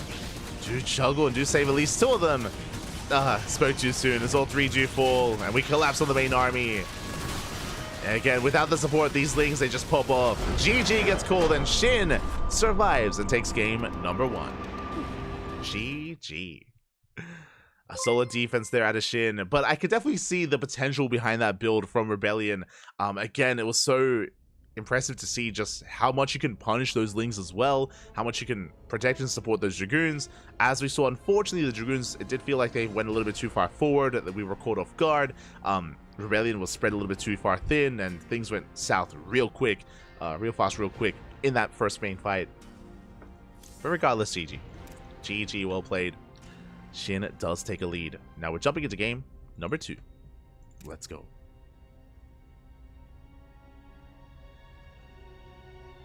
Let us go. SC2 OP race versus Brood War OP race. Cap. But thank you for letting us know that apparently it was a build made by Farmy. It's really cool to hear. In general, I have noticed that a lot of the Korean players, the more amateur Korean players, the semi-pros, have like embraced the SE Evo mod a lot. Players like Farmy, players like Rebellion, 3Point, Honmono. I saw Quanta played in this event as well. It's really cool to see. What about Stephen Curry and Lunacy? We need all the Protoss players. As we're getting into game number 2 and spawning in the bottom right hand corner of Golden Wall, we have the red Zerg player representing Gaiman Gladiators. It is Shin. And spawning in the bottom left hand corner, we have the blue Protoss player representing himself, currently teamless. It is Rebellion from South Korea. Stephen Curry way too busy. Smooch. But Lunacy's been playing a lot more SC2 recently. He's been a lot more active in a lot of these events. In the ESL Open Cups leading up to the last week. I don't know if he's also been playing SC Evo. I think he did play in the Super event. Or the Czech event. Czech event? You know what I mean. I think he did play in that.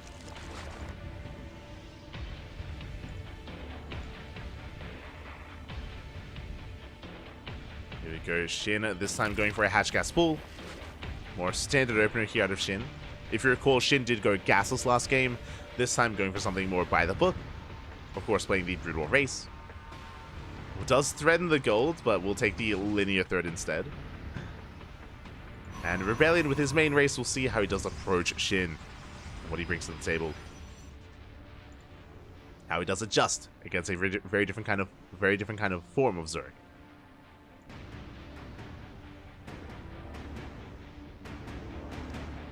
GG.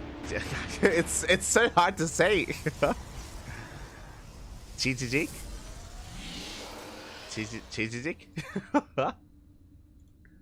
That one. Naver. The Naver platform. Why couldn't they just call it Naver, like streaming or something? God damn it.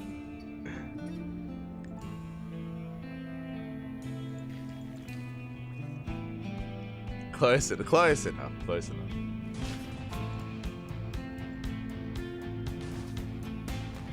As Shin setting up his macro hatch. Zoning the army away. Rebellion going for a fast forge here. Interesting.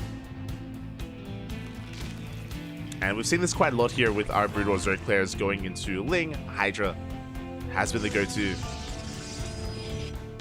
Hydra Den on the way.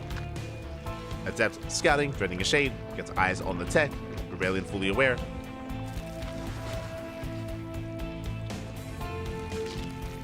And I'm curious what kind of tech Rebellion goes for. We have the answer. Okay, it's going to be the Forge for Fast +1 into a Twilight Council. This could be for a +1 charged base all-in. You typically would not rush into a Forge this early on without a timing in mind, whether it's a +1 or +2 timing. Most likely +1. And we'll see if it is indeed going to be charged or even blink. We shall see. This Rebellion is rushing into +1. Shin does scout this, does confirm. I mean, this is a pretty big moment for Shin. Seeing the Forge this early on is very suspect.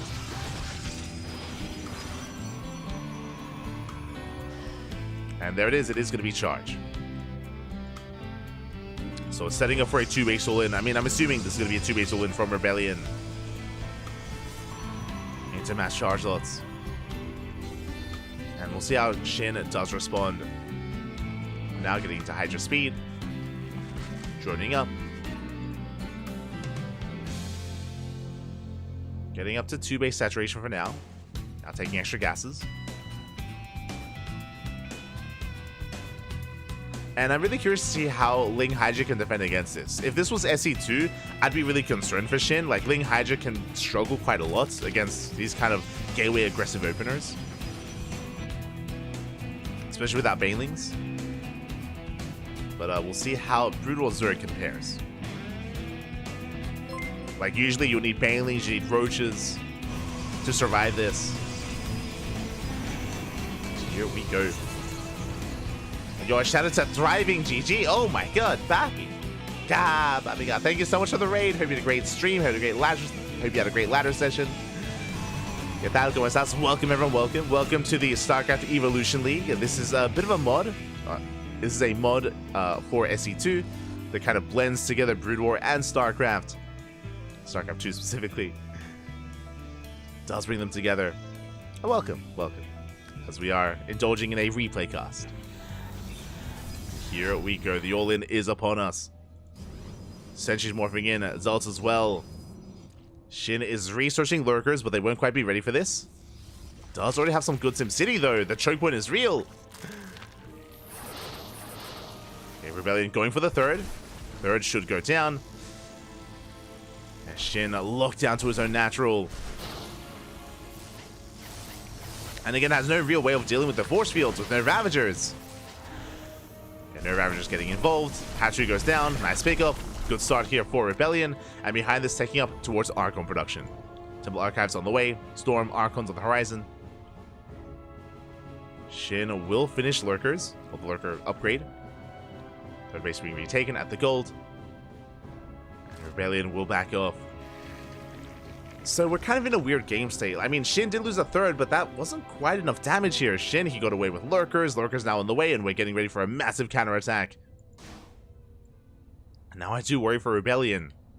Has no Storm, no Immortals, no Archons, not yet. He's gonna need it to defend against this.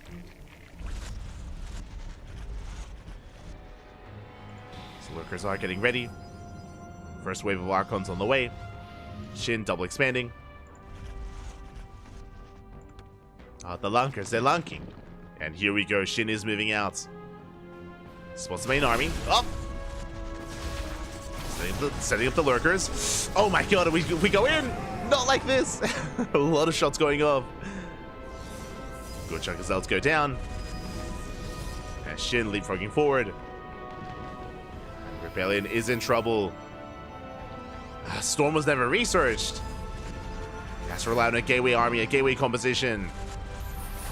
Ling Lurker Hydra pushing forward, gaining ground. Going for the gold. And Rebellion, he just cannot engage. Denies the third base.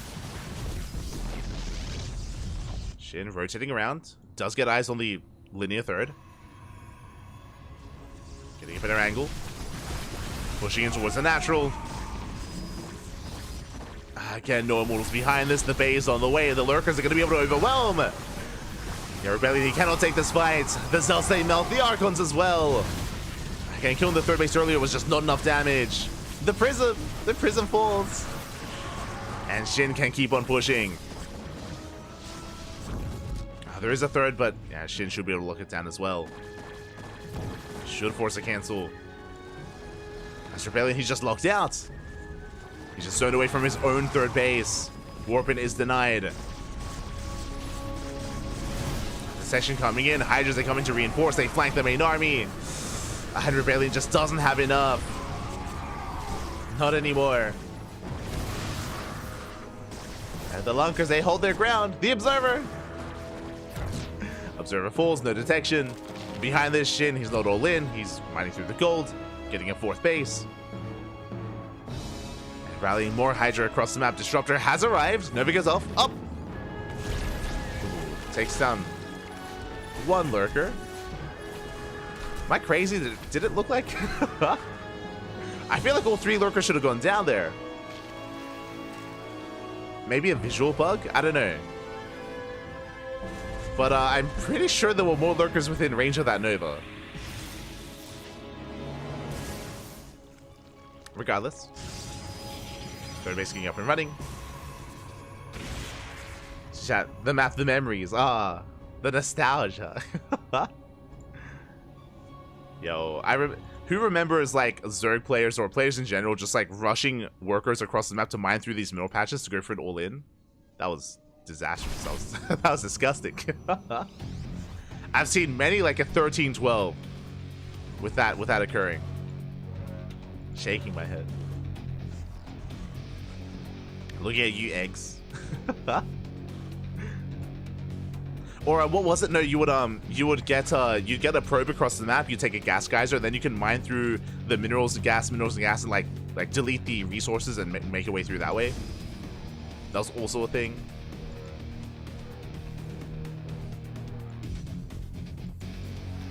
Not like this. Ooh, as the wall is not a wall, Lings, they flood into the main base. Rebellion moving out across the map. Has a disruptor with his army.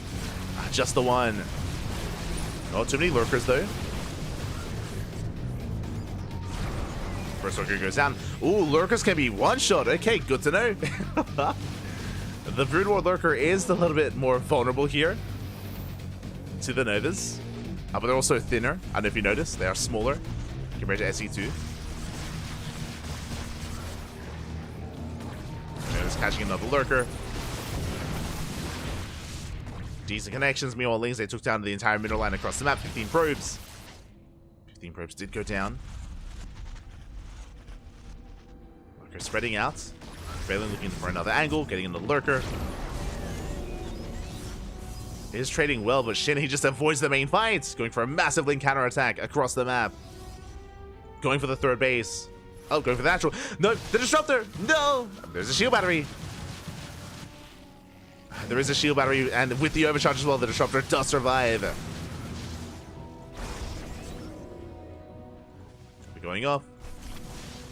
Looks like Rebellion had it controlled with the main army. But it looks like the overcharge runs out. Shield battery out of energy, force the recall back home. At least, can they finally get the disruptor? Can they get it? Oh, not quite. Barely not. But Shin does force the recall. Behind this, now building up. Getting up to a 5th base. The economy was left untouched. Rebellion, he was trading well with the main army, sure, but not with the economy. And now we have the Defilers. Are they eating the Lings?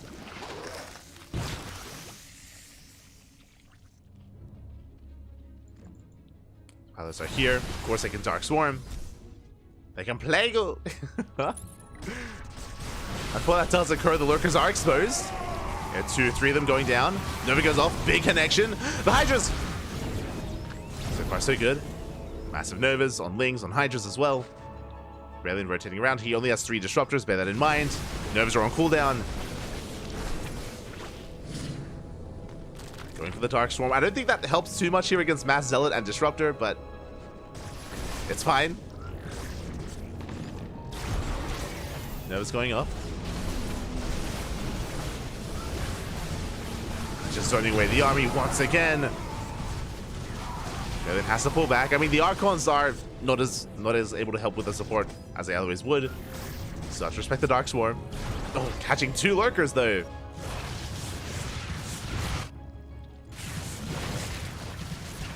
Two lurkers go down. Once again, the Ling Runway doesn't get much done. Catching another and another lurker. We're down to how many? We're down to 6. And the Novas are brutal. Dark Swarm popping up. Zoning back the army. Ling Runway does not get into the mineral line. Ooh, the Novas are insane.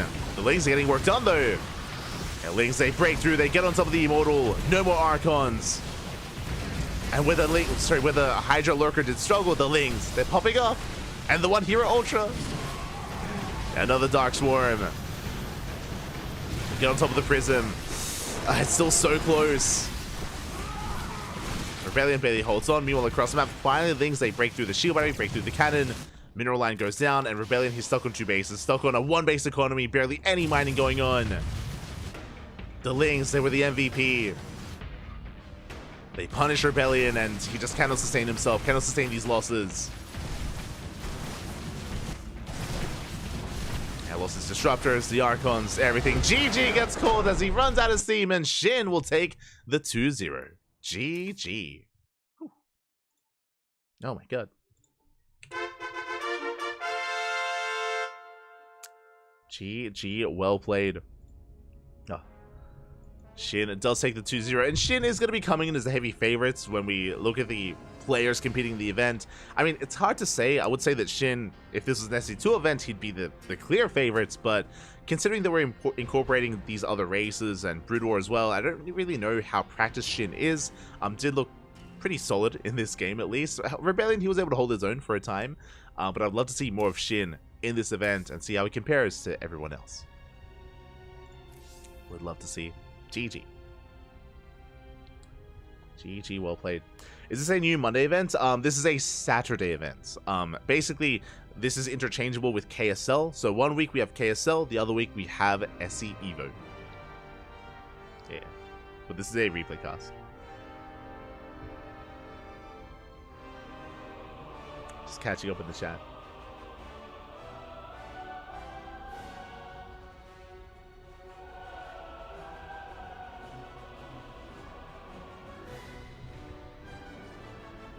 Catching up. Love Thriving. Yeah, thank you, Thriving. Thank you. Gracias, gracias. An official SE Evo ladder system is currently under development. That's really cool to hear. I know the, I know there have been ladder systems implemented in the past, like Starbow, they had their own, like a third-party ladder system, but that was many years ago. I'm sure that can be, like, improved upon. I'm sure. ¿Qué tal, Lacri? ¿Qué tal? Good to see you.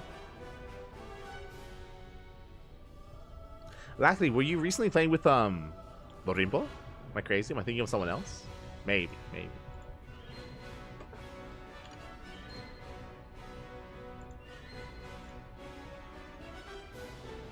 KSL, tell me more about it.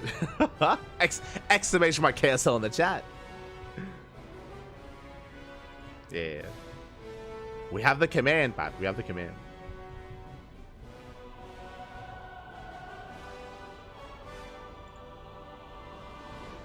Here we go. With that, we have wrapped up the quarterfinals, and now we're getting ready for the semis. It is going to be 3-Point versus Mixu and Shin versus Honmono. Honmono, of course, took down Sayark. Shin took down Rebellion. Mixu took down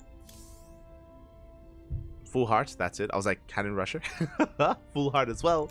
And we weren't able to cover 3-Points matches, unfortunately, but regardless, did also make it to the semifinals as well.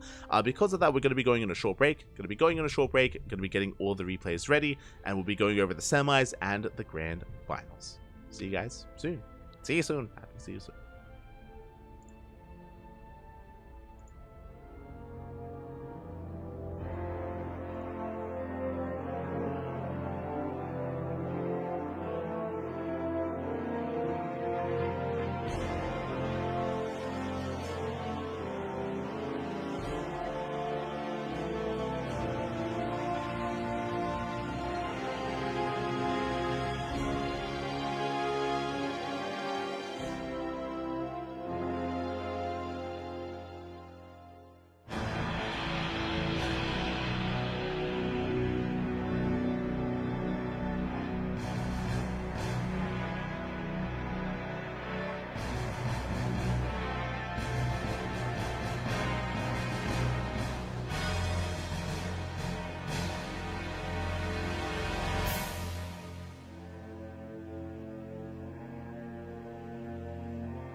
welcome back, everyone. Welcome back. Hope you enjoyed that lovely Brutal OSC as we have returned with the semifinals of the StarCraft Evolution League number 1, the very first edition, the first of many. Shout out to SC2 in the chat as well. Did notice you.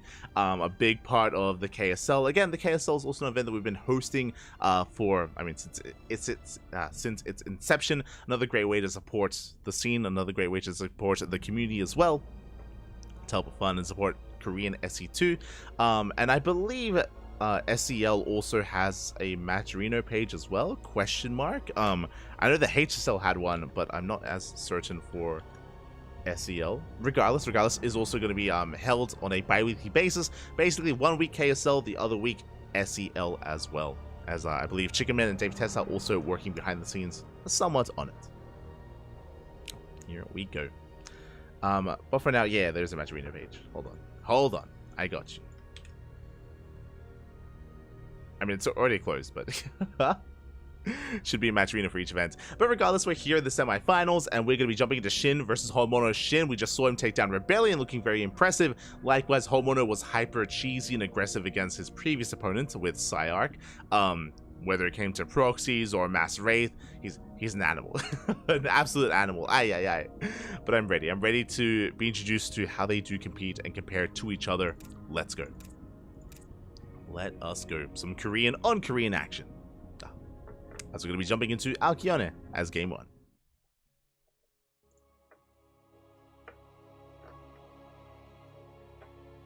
It does, but we don't have 2 coupon codes this time. Yeah. All good.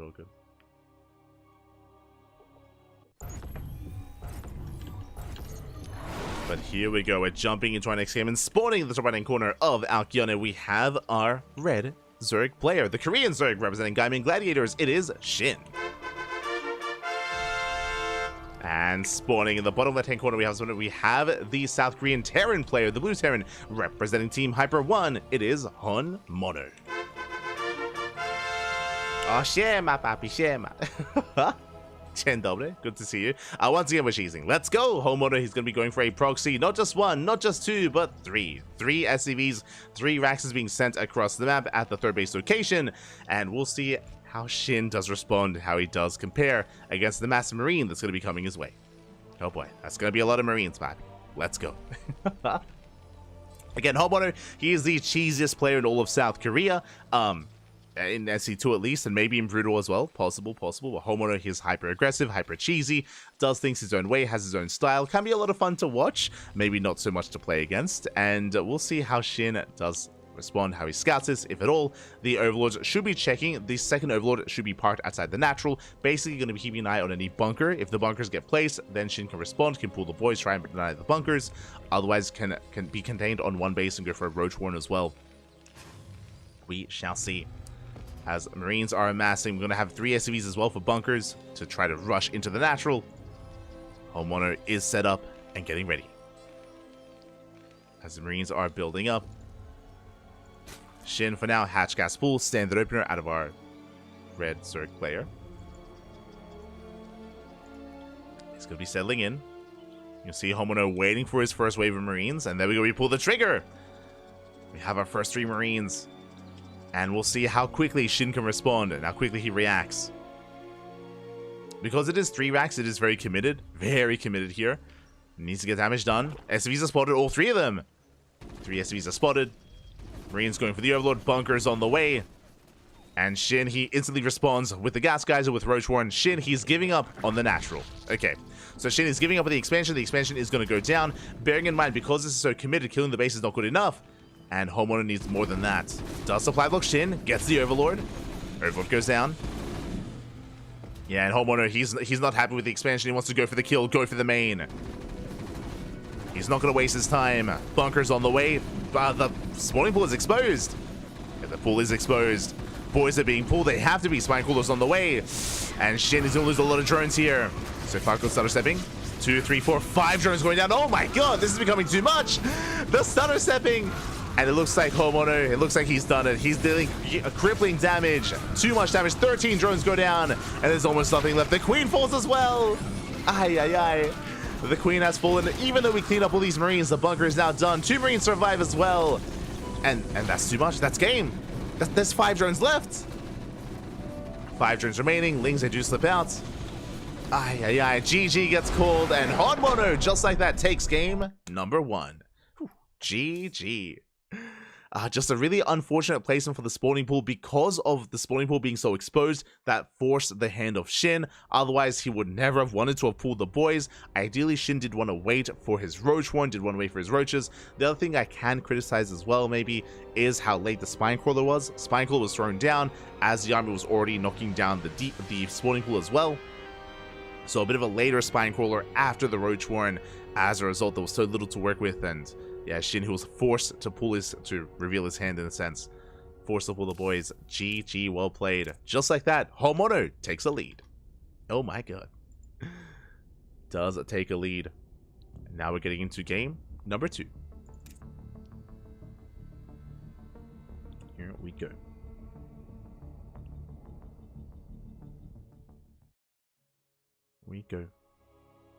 As we are going to be jumping in. And we'll see if Honmono can catch Shin off guard once again. Again, he is the cheesiest player in all of South Korea. What does he have this time? As we're getting into game number 2 and spawning in the bottom right-hand corner of Oceanborn, we have the red Zerg player representing Gaimin Gladiators from the land of South Korea down in the series. He is the favorite player to take the entire tournament, and he's struggling. It is Shin. And spawning in the top left-hand corner, we have the South Korean Terran player living in the land of Japan, leading the series 1-0, representing Team Hyper 1. It is Honmono. Here we go.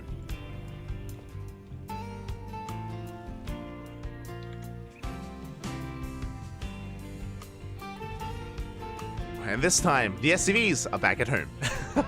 Important to bear this in mind, as Honmono is of course playing the SE2 version of Terran. Rax is back at home, not being proxied, not this time.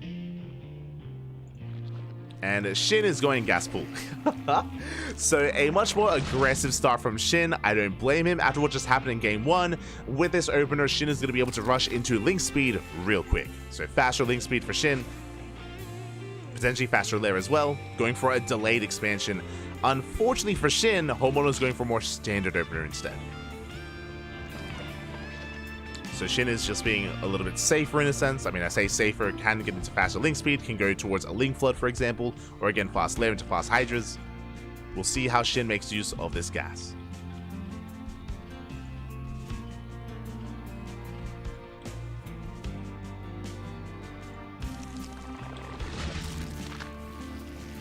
There we go. Link speed is on the way. As we mentioned before, this is the purpose of the fast gas geyser into link speed.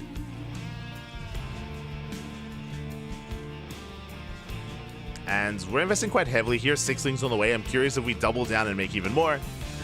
Meanwhile, back at home, Honmono going to be expanding on the high ground. This is something that Honmono does against aggressive Zerg players. If you've been watching Honmono against players like me and Micah, for example, it's very commonplace to go for a Rax expand on the high ground instead of the low ground. This is very unorthodox and not very meta. It's just a stylistic choice here by Honmono. Very stylistic, very safe. Reaper moves out. You can see Shin maneuvering with those lings. Link speed almost done. And panic collapse on the army. The Reaper already taking a lot of hits. Shin turning back around. Reaper does survive. Backer hatch here for Shin. Investing a little bit further into those lings.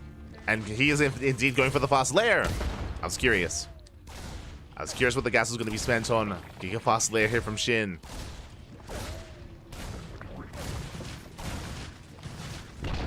Lings collapsing in. Link speed is done. Now, at least Honmono was able to scout this. Now, when it comes to the possibilities that Brutal Zerg have, I'm assuming this is... never mind. I was going to say, I'm assuming it's going to be for, like, fast hydras, maybe for a lurker rush, but you actually don't need the lair for hydras, so I'm curious. I'm curious what tech becomes available here with the fast lair. Are we feeling something crazy like 2-base Spire and 2-base Muta? We'll see. I mean, with the Sun Colony, with the wall that we're creating here, I'm not ruling it out. Do we go for the Spire? So far we're building up, third base being taken. And then, yep, there it is! Oh, papi. It could be SE2, could be Brutal. We know Zerg, Babu. We know. So it is going to be 2-way Spire. I mean, to be fair, this was the only option. Like, I was trying to piece it together. I was like, you don't need the lair for Hydra, so it should be a Spire, should be Muta. So 2-way Muta here from Shin. Meanwhile, back at home, we do have Homono embracing Bio. Is going for a 3cc 2-1-1. Ooh, okay. I'm curious how this compares. 3cc 2-1-1 is going to be a very strong stim timing here for Honmono.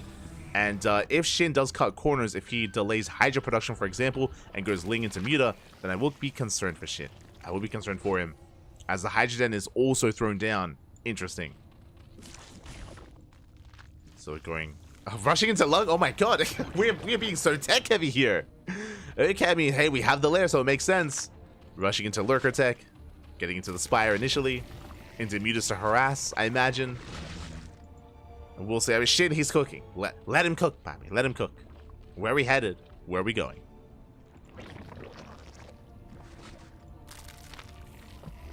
Where are we going?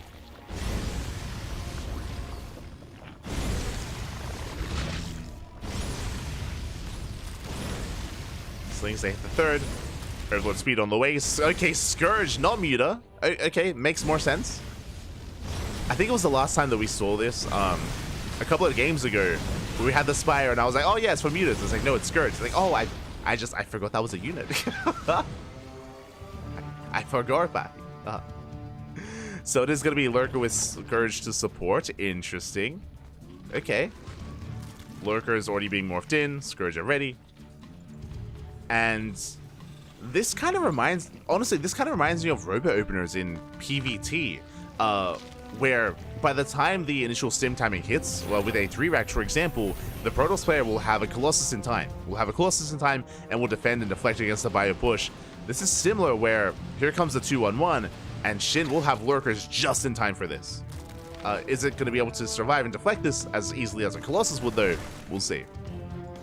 The army is spotted. Lurkers building up, getting in position. The whole position. Up! Oh, not quite. Okay. I was excited, Bobby. Mind Shot going off, takes down the first Lurker. Homono does pull away. Shin repositioning, but we're keeping up with the rotations of Honmono. He's going to be zoned back. And Shin does defend, does survive, even diving on top of the army. Ooh, doesn't quite get it. Pulls away.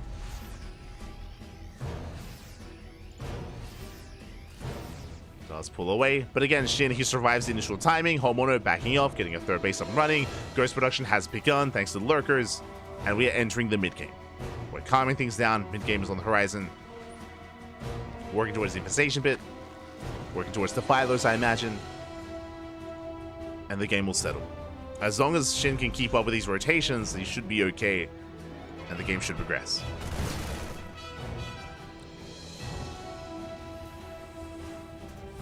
Homono settling to the rest of his bio.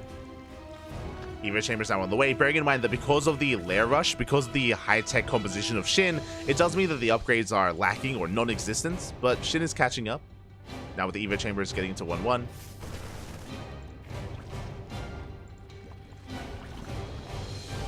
There, I was looking for them. As 1-1 now is going to be on the way. Very similar to what you would see with 2-base Spire or 2-base Muta in SE2.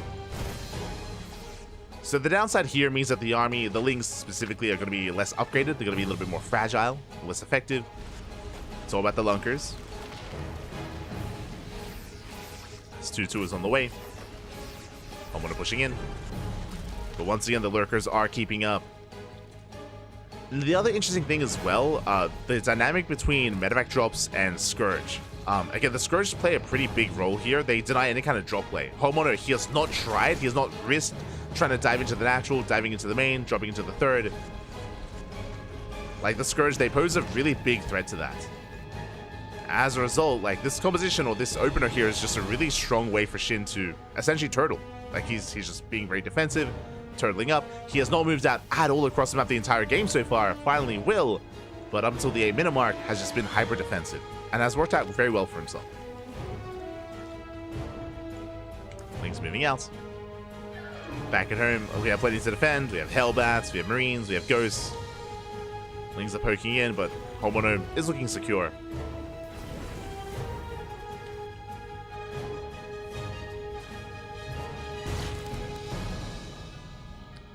get away. I was so confused. I saw this in the production tab. I was like, Roach Warren? What? I didn't realize they're using the Roach Warren as a placeholder or as just the building for a Defiler mount. I mean, it kind of looks like a Defiler mount, I guess. But I legit had a look of confusion on my face. Okay. It's fine, it's fine. Ultra Cavern as well. Look, it works, it works. Initial Defilers on the way. Extra base being taken. Homeowner is going to be the first to move out once again, though. This time with Ghost with Snipes. Scans ahead of time, spots the lurkers. Ooh, Snipes going off. Shin has to retreat. Defilers are getting ready just in time for the push. This 1-1 is so late. As I mentioned before, the reason why the upgrades, or if you're, yeah, the reason why the upgrades were so delayed for Shin was because of the opener.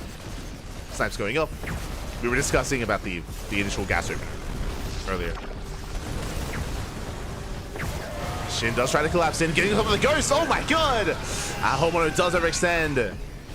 That was how many? That was 4 ghosts going down. Cutting the ghost cannon in half. Dark Swarm still active. Getting another ghost. And with that, Shin, he does take the fight. Homeowner unable to break through. At the same time, Shin going for another counterattack. Hits the 4th base. Oh, the ghosts! Get out of here! But last, thankfully, Homeowner has reinforcements back at home. Only 3 SCVs go down. Barely any economic damage. Ghosts coming in. Oh, the legs! They get another! They get another 2! Another 3! Oh my god! Yeah, 3 ghosts going down. Expensive losses here for Homeowner. And he has to back off. He's down to 1 ghost. Out of 9. As Shin, the lurker count is getting higher. More Defilers as well. Ultra's now in the mix. As Shin is reaching his final form.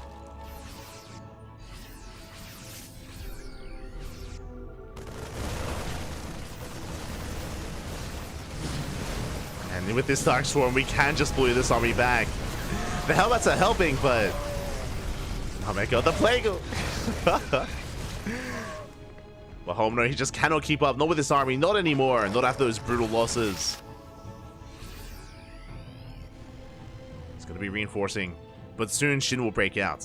He's been stuck defending for the past couple of minutes. I mean, I say for the past game. The entirety of the game here, Shin has been stuck at home. But soon, he will break out. And when he does, it's going to be terrifying. Nice Snipes, getting 2 lurkers. Getting 3. 3 lurkers go down. And now he yet to collapse in. Another Dark Swarm. And they get the Dark Swarms, they just zone Homeowner away. At the same time, lurker counterattack, not getting much done. Unable to break through.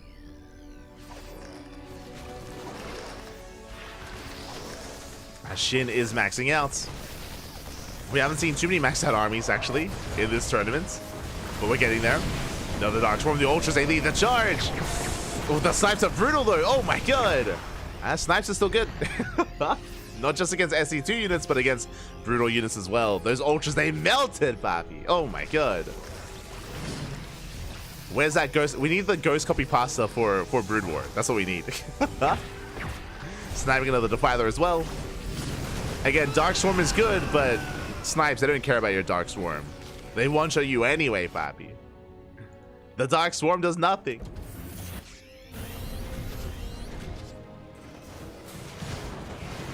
Ooh, as this massive League Runway does force Homeowner back home, he's out of position. SCVs going down. Now, what's important here isn't just the economic damage. I mean, the damage is good. Don't get me wrong. 14 SCVs going down, but Shin gets breathing room. Shin, he forces Homeowner to back off to give him time. And Shin is recovering. More Ultras, Lings, Defilers on the way. Shin is remaxing. As Homeowner does come all the way back home to the natural.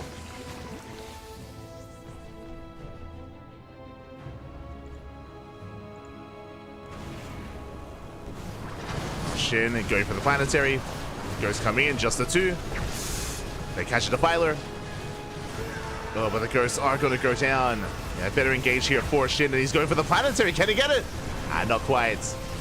Planetary survives. Ultra's gonna get the hell out of here. Ooh, another snipe goes off. Oh, the carcass. Oh my god. Oh god. The momentum. Ultra goes down, but Shin is going for a massive doom drop.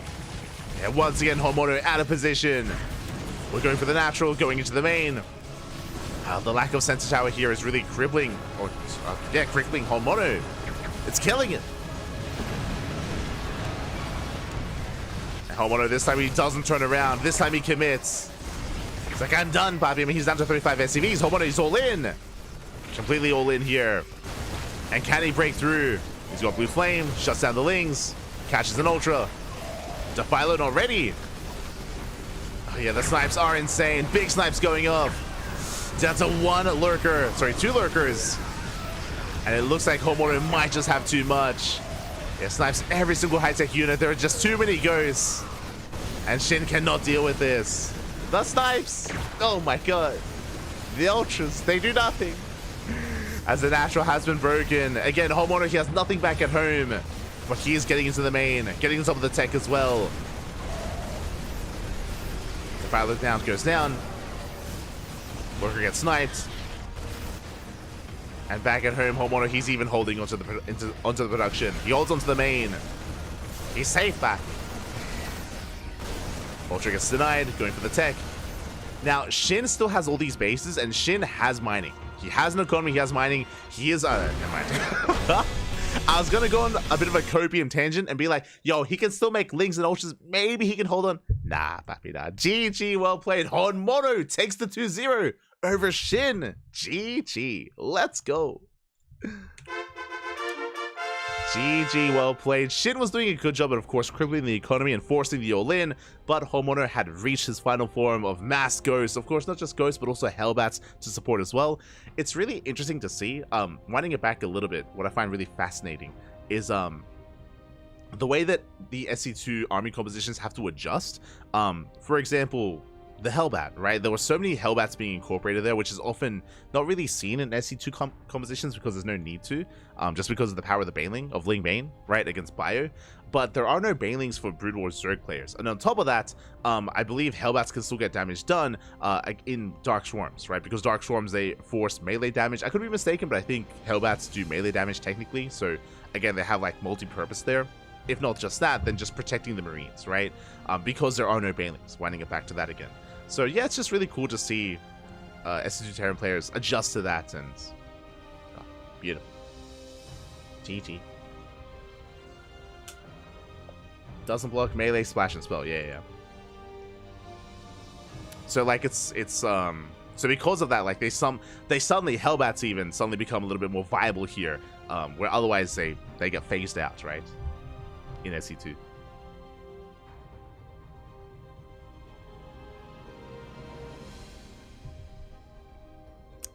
Is just really interesting and really refreshing to see. It's different. It's different.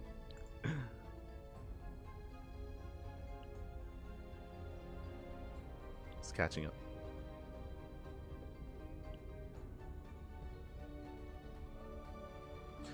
But with that, GG, well played. The favorite player, I mean, again, I was pinning Shin to win the entire tournament. But no, Shin gets cheesed out in game 1, and here in game 2, I do like the initial build of Shin. I think it was really solid. The way that Shin was able to rush into lurkers, rush into Scourge as well, and be able to fortify himself and build up. It was quite impressive, and it all made sense there. I was even able to pull Honmono apart. It was a very, very close game. Very close game between Shin and Honmono. I would have loved to have seen more, a longer series between the two of them, but alas, merely only a best of 3. And with that, Homeowner does advance onto the grand finals, and we'll see who faces off against Homeowner in those finals. Who's it going to be? Will it be his teammate, or will it be the Finnish phenom himself, Mixu? Let's go. We're jumping into a ZVZ, potentially. Something to bear in mind is that 3Point has been switching race. He's mainly a Korean Zerg player, but sometimes we have seen him play Protoss or Terran, so I'm curious if he does switch things up against Mixu to avoid the mirror match. We shall see. So we're jumping into our next game.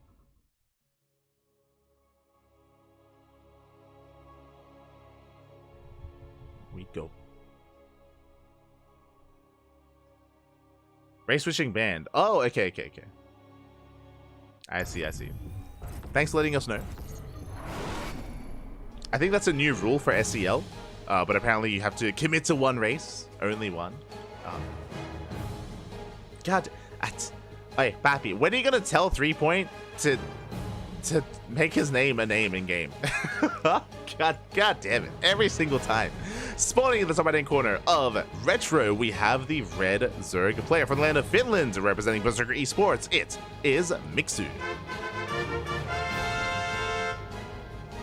And spawning in the bottom left-hand corner, we have the South Korean Zerg player, the Blue Zerg, representing Team Hyper 1. It is 3-Point.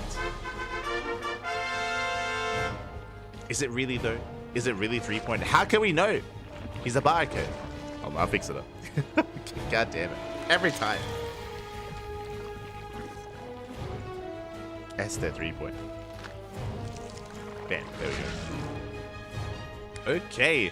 And fun fact, I believe I have actually never casted ZVZ SC2 versus Brood War.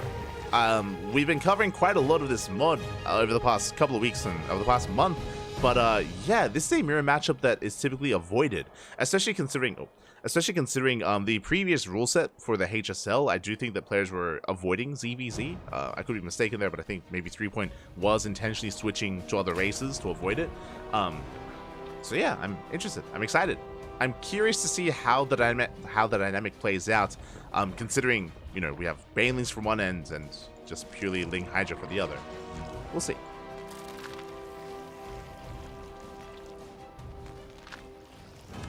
So now we have gotten into our openers. The link speed is on the way. Initial links are being rushed out here by 3-Point.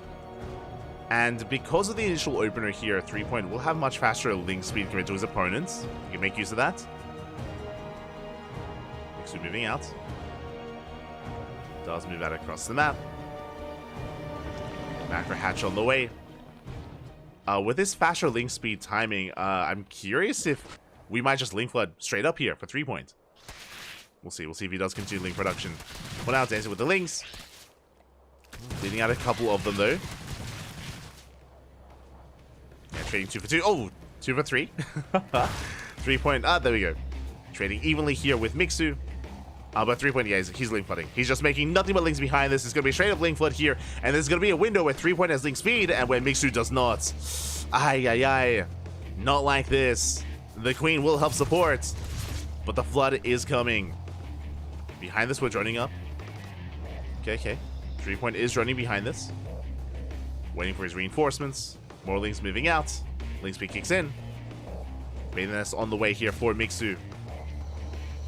But until he gets his nest up and running, he's going to be vulnerable. Here we go, 3-Point. He does pull the trigger. Head up for the natural. Queen does pull back. Second Queen comes out from the high ground. But with 2 Queens to support, we should be able to shut down these lings. Say that, Mixu, yeah, he does hold. Mixu holds on, bypasses the lings, gets across the map. Bathing nest is done. Oh, and now suddenly the turns table. And this is what I was curious about. How does ZVZ work if one player does not have Banelings? That's a... I'm concerned for 3-Point, Bobby. As Sunken Colonies on the way. Banelings, ooh, are going to be shut down. Mixu, caught with his pants down. He's going to be shut down here. The Banelings that will not finish. As Mixu keeps on flooding across the map, but the Banelings are heavily delayed. Banelings are delayed. 3-Point has a turtle. Yeah, more colonies on the way. More sack defense. And with all these sunken colonies, we should be able to hold on. And Mixu backs up. Banelings in production. And Mixu, he's not running. He's committing, Pappy. Can the Banelings avoid the spine shots? Can they connect? Can we bust in? That I'm not so sure about. Banelings, they do break through. But the Lings, it's not going to be enough. The spine closers, they shut them down. Lings, they avoid them. They head into the main. There's not that many Lings left. And Mixu is cleaned up. And behind this, Mixu forced a drone. Mixu in a rough position. He's going to be droning up. Likewise, so is 3 points. Now, what I will say, the big advantage for Mixu is map control. Mixu can take a third. He can take a third, he can drone up. 3 points should be stuck on 2 bases. Mixu does catch 3 point out. There we go, third base on the way. So 3 point is going to be playing 2 base. Mixu can get a third. And with the gases being taken, are we going into a Spire? Are we playing 2 base Muta? That would make sense, considering all the side defense, considering all the spine coolers, sun colonies even. A Spire would make sense here for 3 point, but we'll see. That's the other curious thing. Speaking about like Ling Bane versus Ling, Muta Scourge versus Muta. Like, that sounds crazy. Like, not gonna lie, that sounds insane. Like, if we did have like Muta versus Muta, right? If we had Spire versus Spire. Speaking of, there's a Spire for 3 point, which makes sense.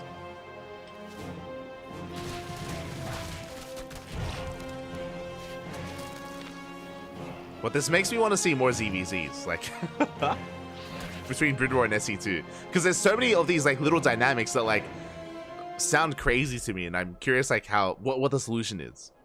Like, for here, for example, 3 point has to turtle on 2 bases. Cannot expand.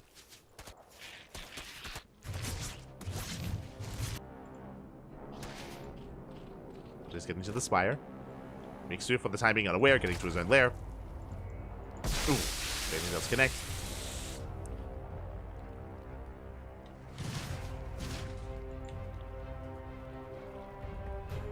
So Mixu's investing into more Bailings. Mixu has yet to scout the main, unfortunately. Did spot the lair though. Okay, that should be enough. Did spot the lair. And Mixu could try to cut 3 point off and just go for a Hydroden. He's taking extra gases. 3 point pushing in. Bailey not quite yet done. Bailey still on the way. 3 point does try to hit the third. 9 mutas in production. The Bailing. No! Mixu does miss with the Bailing.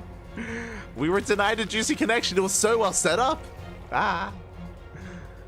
Regardless, we do have a 3 point pulling away.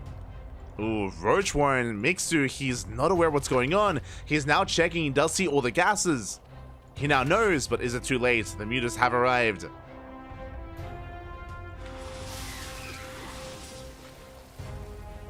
The mutas have made it, and at this point, Mixu needs spores. He needs to wall up with spores, make more queens. Mixu does need to defend. Has to pull away. Ooh, one of the queens goes down. Is being pulled.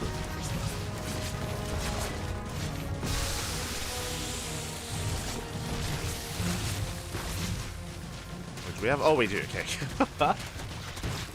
3 point does have 1/1. He has the Carapace upgrade.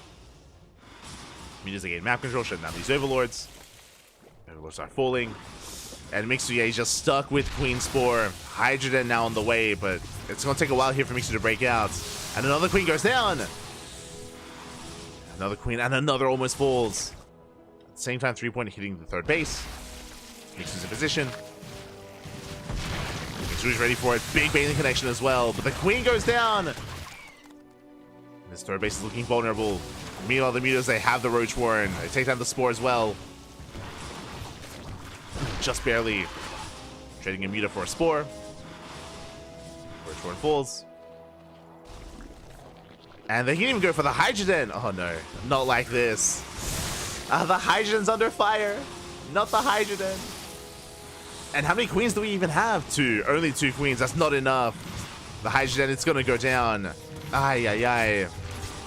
Yeah, again, Mixu just took a little bit too long to recognize what was going on, to scout the lair, to scout the gases. Unfortunately, Mixu was caught off guard by the muta. Goes for a counter-sack, but 3 point is in position. 3 point does defend. So we're remaking the Hydroden, going into an infestation pit. The mutas do give 3 point map control. Hunting down more Overlords. And this is going to be quite difficult for Mixu. I mean, he still at least maintains his third base economy. Even though Mixu has been losing queens and tech, he has been able to maintain his drone count. At least.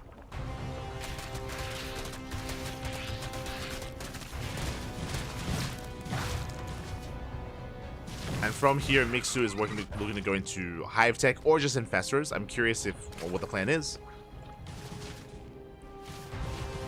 Go for the Hive or Infestors instead. Massive Babycast, there we go! Ah, that's what we wanted! Nice catch here from Mixu. Takes down the Lings. Ultra Cavern on the way. This is a scary thing. If Mixu invests too heavily into... Oh, save those balls. If he invests too heavily into anti-air, then the Ultras will catch him off guard once again. This is also why that the Hydra Den, it's multi-purposed. We need Lurkers. We need a Lurker Den, and we need Lurkers to survive against the would-be Ultras. That's kind of the tech path that Mixu has to go down. As the Ultras are already on the way, and the unfortunate thing is that Mixu doesn't know. I mean, he should be somewhat aware, just because he sees the lack of muta. Like, there are mutas, yes, but the muta cloud has not really gotten larger. So the gas has to be spent somewhere.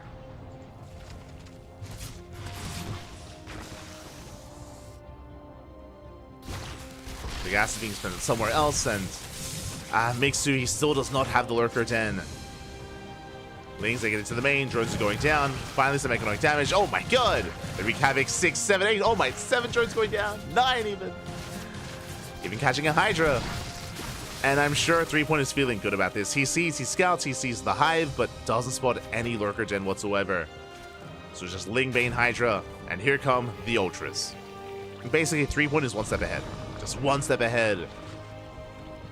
Ultras have arrived. The army that Mixu has is an anti-muta army. Hydras, Infestor, Fungal, Queen. The Queen's a Wildling as well. Okay, this is ideal against Muta, but not against what 3-Point has. We'll see how they engage. Yeah, the Ultras are revealed. They're coming in! Oh, the Fungal will slow them down, though. What about Fungal? A Fungal to slow them down, but only for a couple of seconds. Queen's coming in as well. But the Queens are off of creep, and yeah, Mixu has to back off. We need that Lurker Den, Pappy. Does pull away.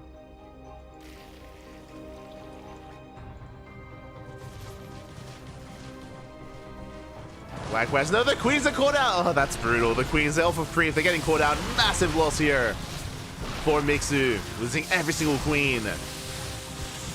Not like this. And the Fungals were spent earlier. Mixu kiting his heart out with the Hydras, but GG gets called. Yeah, there's just nothing we can do. Nothing can be done. And 3-Point will take game number 1. GG. GG, well played. Again, 3-Point was in the driver's seat of that game, initially going Muta into Ultra, of course, and as we saw, unfortunately, Mixu was just one step behind for the entirety of that game, and we'll see if we can bounce back here, as the roles will be reversed. As we're getting into Game 2, it's Mixu's turn to play with Brood War. Let's go.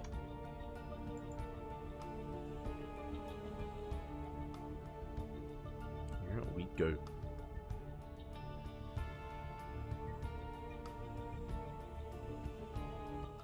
Here we go. The real Brood War. True, true.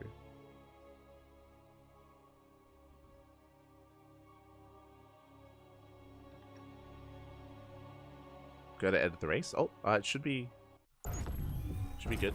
Oh, right, you're talking about it on the UI. True, true. Yeah, it's different for some reason. Here we go. They switched colors. God damn it. As spawning, wait. Yes, spawning in the bottom left-hand corner. Okay, we're good, we're good.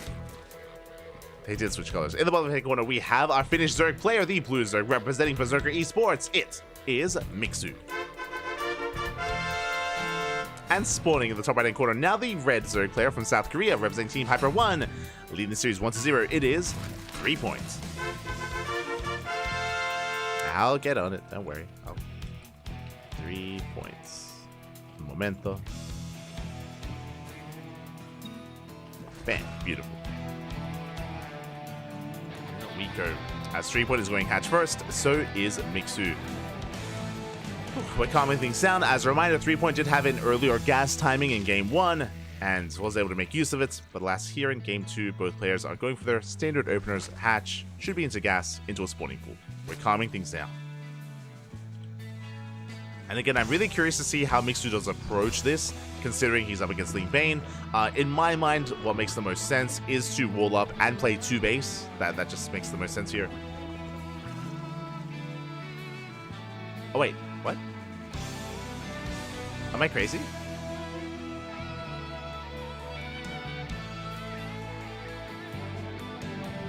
Am I crazy? 3 he's playing Brood War again. And Mixu's playing SE2 again. Did we mess up the did we mess up the maps? It's fine. So once again, Mixu rolling SE2. Let's go.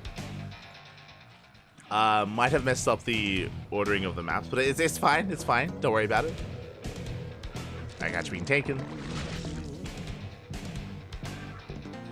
They take turns picking who plays Brood War and who plays SE2. Oh, wait, what? So a player can play Brood War. Oh. Oh, okay. Okay, I see. Interesting. That's crazy. Okay. I was very confused. Alright, alright. So Mixu getting SE2 2 games in a row. I see, I see.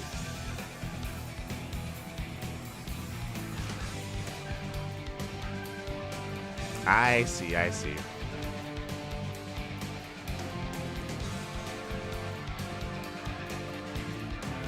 Okay, so we have the same dynamic here. You have our macro hatches on the way. You have 3 moving out across the map. Meanwhile, Mixu has yet to invest, banking up a lot of gas actually. Oh, and we see why. Okay, I was curious. This time, no Bailey Nest. Mixu is playing 2 base Roach. 2 base Roach here from Mixu. The way this works is that we're going to be stuck on 2 bases, of course, building up, walling off, taking gases, and getting into Roach play. This can lead into a 2 base all-in, or this can lead into just a much more delayed third instead, as Mixu is opting to skip the Ling Bane phase of the game. Interesting choice. So Mixu is skipping Ling Bane. Meanwhile, we do have 3 settling in and getting to his 3rd hatchery, droning up, getting more macro hatches, getting a lot of hatcheries even, and droning. Basically, upon recognizing what the Zerg player is doing, upon recognizing the 2 base play, it is on the opposing player to be as greedy as possible, to drone heavily, invest into upgrades, take gases, because there's nothing to really threaten 3 And so far, he's responding very nicely. A nice response here from 3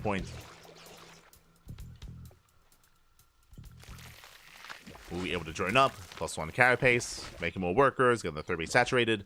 Again, it's all about a game of greed here from the red Zerg.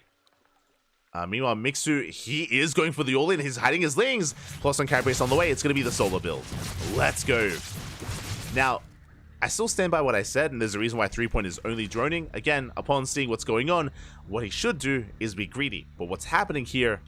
No lair. No lair. This is a hatchery-based all-in.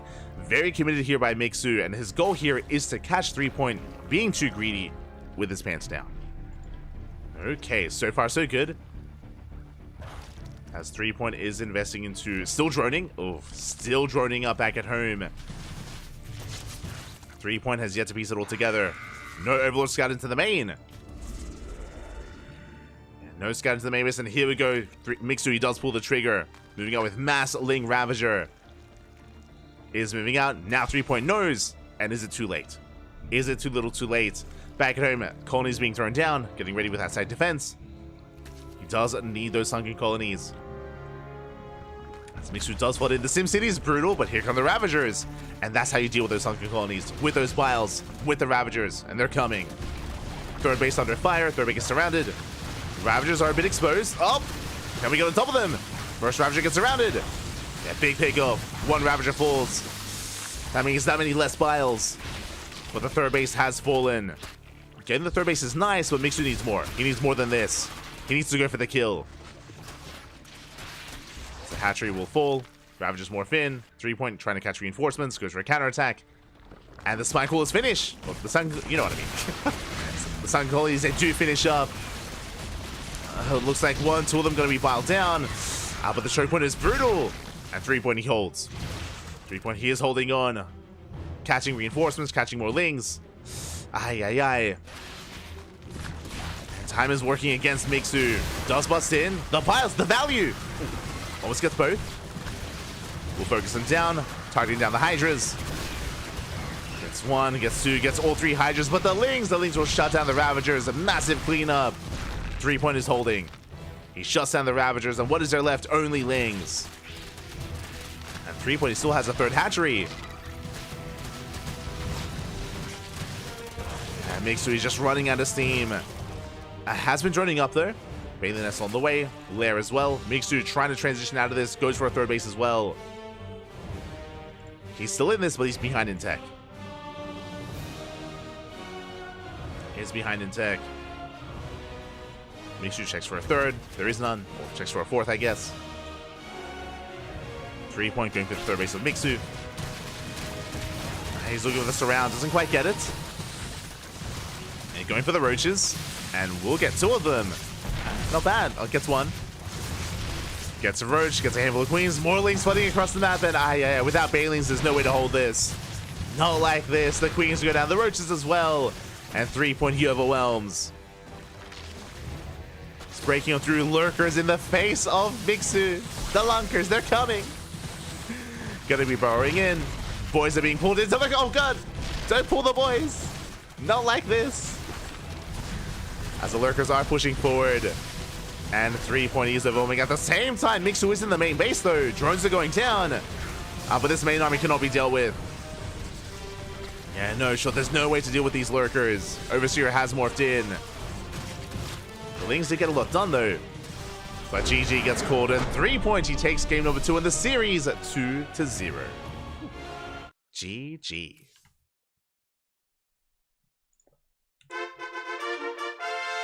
GG, well played. Really good response out of 3-point. Once he realized what was going on, he threw down 4 spine crawlers or 4 sunken colonies at his natural base. He was able to buy time. This is where I have to be a little bit I was going to say a little bit critical of Mixu. I think so. If you remember, Mixu did kill the third base of 3-point, but as we mentioned, the third base didn't really matter. Like the third base, when you're going for a hatch base all in like that, killing the third base is maybe a better thing for the defending player because they're buying time. They're buying time and just waiting for their own side defense to finish up, and as a result, that was what 3-point was able to pull off. Was able to protect his natural base. Likewise, it was also really brutal that Mixu, he lost his first Ravager. If you remember, the first Ravager was surrounded. That was another big moment, actually. That could also be why Mixu went for the third base as hard as he did. After losing the first Ravager, that means that you have less siege potential to break into the natural itself against all the side defense. So there's a lot that came into the first couple of seconds of that rush, of that all-in, and GG. GG, well played. 3-point does take it. And with that, we have our 2 finalists. We have our Zerg and our Terran. We have 3-point and Hon Mono. This mode actually looks pretty interesting, not gonna lie. Lorimbo papi, ¿qué tal? ¿Cómo estás? I've been really fascinated specifically by ZVZ. Maybe it's because I'm a Zerg player, I don't know, but I'm really interested in the dynamics of like how, like technically the same race but very different, like very different tool set like works against each other. It's been fascinating. It's been really cool to see the dynamics of these ZVZs. Really interesting to see. But regardless, GG. Yeah, it looks yeah. Like that's a, like I'm so like whenever I've been casting, especially this Mixu versus 3-point series, like I'm fascinated. Like I just want to see. I just want to watch that. Like how these builds interact with each other. With the fast lurkers and stronger mutas, yeah. Ling v Ling fights also seem more interesting. They do. It's interesting. That's the word to use. But with that, we're getting ready for the grand finals. Ready for those finals. Just need a moment to set things up.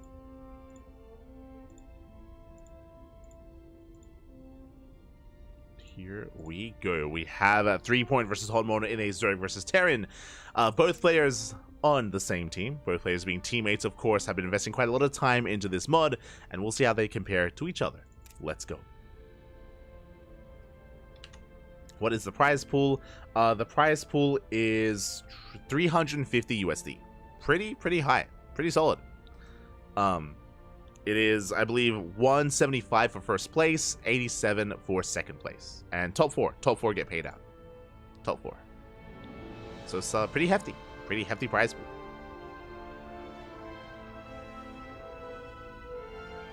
Here we go.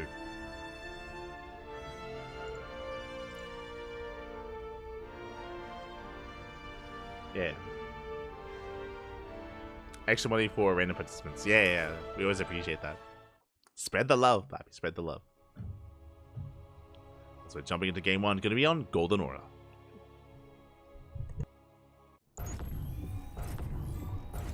The mod is really refined for PvP at this point. We haven't been able to see much PvP or any PvP today, but again, like for whatever reason, I think I'm most interested in the mirror matchups. But we'll get there.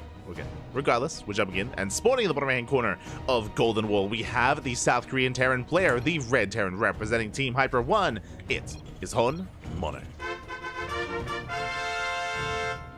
And spawning in the bottom left-hand corner, we have the South Korean Zerg player, the blue Zerg, not red. I'll fix it. The blue Zerg representing Team Hyper 1. It is 3 points.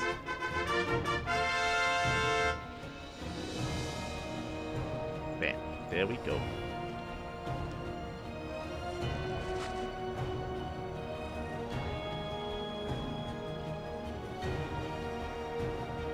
Oh, okay.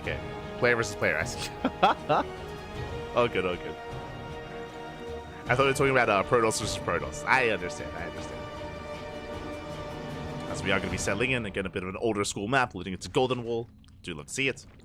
It's going to be Hatch Gas Pool, standard opener here by 3 points. Meanwhile, Homono back at home, establishing his own Rax Expand. We're calming things down. As I mentioned before, Homono is a very cheesy, very aggressive player. That is true, but specifically in this matchup, a little bit less so. Again, if you recall, I mean, he did cheese the hell out of Shin. True, that did happen. But only one game. The other was more macro-oriented. As we do see 3 points mining through those mineral patches, gaining access to the southern half of the map. Again, that's one of the big features of Golden Wall, is this entire southern section is cut off from everything else, and to gain access you have to mine through mineral patches here towards your main bases, or here in the center of the map. Or I guess the gold base, eventually. The Golden Wall, if you will. So 3 point is mining through. Behind this, we do see a Homono going for the Rack Expand, a bit of a safer variation, going for the CC on the high ground in the main. So we'll be a bit of a more delayed expansion, but safer nonetheless for Honmono. Behind this, Link Speed is on the way. Now, in the past in SC2, we have seen players go for cheeses and rushes where they mine through these mineral patches and they mine through the opposing players' mineral patches as well. That has happened before. I don't think that's exactly what 3 point is doing. Yeah, just taking the expansion, taking the third. Does make sense. This third base is much safer, much more difficult to gain access to. As Reaper does dip in, dancing with the army, forces out a Spore, forces out a Gas Geyser. But no real damage yet. The drones are low though. The workers are low, bearing in mind there is no Queen to defend. Eva Chamber's being thrown down. Oh my god, just in time. The Reaper's locked in. The Reaper is locked in, but will barely slip away. Getting into the main. The dance does continue. And has cost a lot of resources with all these cancellations, but can finally get a drone. Gets one. But not worth it. Drone goes down for the cost of the Reaper. Gets locked down, and 3 point does defend. Does defend. They're basically up and running. Link Speed on the way. We're calming things down, and Homo back at home going into a 3cc 2-on-1. We saw this against Shin earlier today. If you remember, on Oceanborn, Homono went for the same build. If you recall, this is going to be a stim timing, getting into medevac, getting into drop play, which is an economic variation of 2-on-1. Meanwhile, back at home, Hydrogen has been thrown down, bearing in mind that a lair is not required for Hydras, but a lair is required for Lurkers. So we do have the Hydrogen. It's going to be Ling Hydra initially here for 3 points. More macro hatches on the way. And we are settling down. Again, at least until this upgrade kicks in, and until Stim kicks in, 3 point is free to drone. He's free to drone up. Hellions are moving out, but Hellions can only really threaten one base, and we have a wall, we have SimCity, and a sunken colony as well. This is why 3 opted to expand towards the south. Does mean that he doesn't have to worry about defending both locations, defending either the forward goal base or the linear third either. This base is safe and sound, at least until Homeowner either drops in this area or opens up his own wall. So the Hellions don't really pose a threat. It's a very safe start here from 3. Hellions moving out, Lings they dip in. And we'll see what we can get done. They do hit the mineral line. SCV under fire. Getting 2 workers, it's okay. 2 SCVs go down. At the same time, Hellions, they run into the site defense. Gonna be forced away. And 3 can happily drone up. Lair now in production. Double lever chamber for 1-1. Getting into his upgrades. Taking a 4th base. And again, there's no threat to the 4th base yet until Sim finishes, until the medevacs have arrived. We're getting there. There we go. Medevacs are on the way. It's going to be 16 Marines, Stim, 2 medevacs, and then we can either threaten the mineral lines or even threaten the 4th base. We'll see where Homeowner goes. We'll see what he does pressure. Till then, more gases. Lair is done. No lurkers yet. Just Ling Hydra, or just Ling. 3 is still just happily droning up. And now focusing on Ling production, just in time for the drop play. Speaking of, it's ready. Send it. So now Homeowner can be active on the map. Is going to be boosting across. Third base being taken. Homeowner likewise is expanding towards the south as well. Mining through those patches. And we'll see what he can get done. Bearing in mind the 3 has limited vision here on the right hand side. And Homeowner can sneak up on the expansion. And can he get the kill? The Lurker is being researched. The Lurker upgrade. Lings, they do engage. They're in position. And the 4th base is saved. 3 duplexes drop. Spire on the way. We mentioned earlier that the Spire most likely is not for mutas. It's most likely for Scourge. For anti-air. To deny drops. We saw this earlier from Shin. Meanwhile, Hellions, they are dropped over. Do leap over the wall. The armory is about to finish up. They can morph into Hellbats. And without Banelings, can we defend against this with Ling Hydra? Hellbats have morphed in. Homeowner going for the dive. 1-1, not yet done. And he's going for the upgrades. Plus one carapace is denied. Massive pickup. Denies +1. Shuts down the Lings. Ooh, and Homeowner is breaking through. Not quite. Barely not. Denies an upgrade though. Good pickup. Does deny the upgrade. Has to fall back. Lurker is now on the way. 3 holds. But his upgrades have been impacted.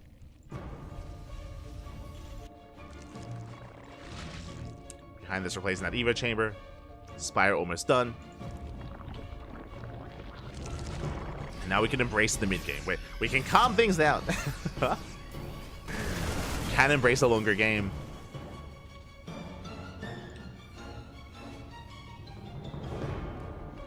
Hyper 1 fake Korean confirmed. Not Anyong Haseyo. Hold position. Up. The whole position. Let's go. Oh my god. Oh, calm down, Bobby. The Marine count cut in half. 3 He's popping off. Moving out across the map. At the same time, Homeowner likewise committing to his drop. But has to turn back around.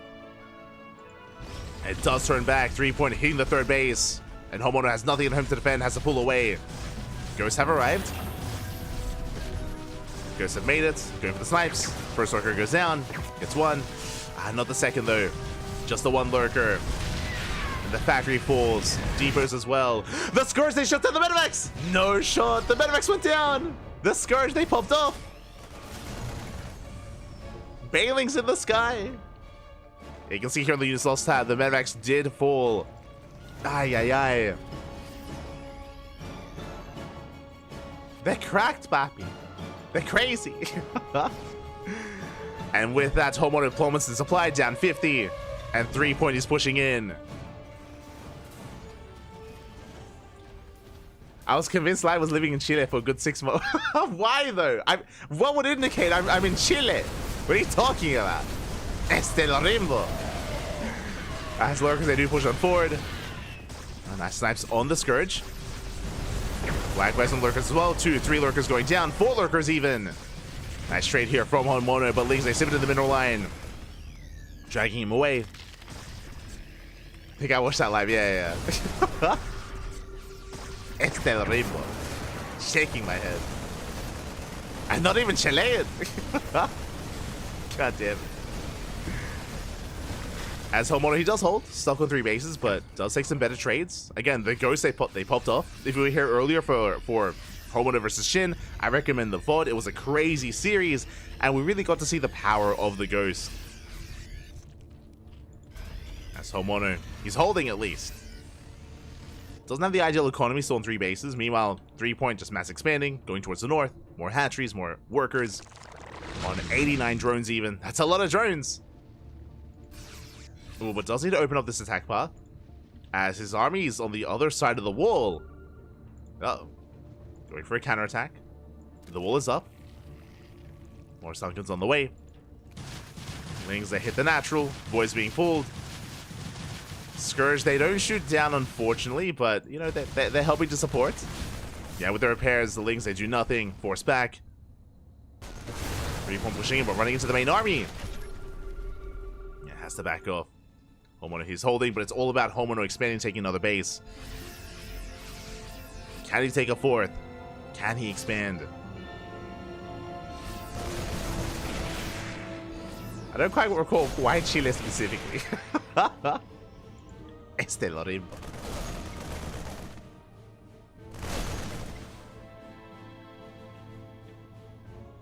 Light lives in every city in the southern hemisphere simultaneously. True, I do live in New Zealand, in Auckland. Okay.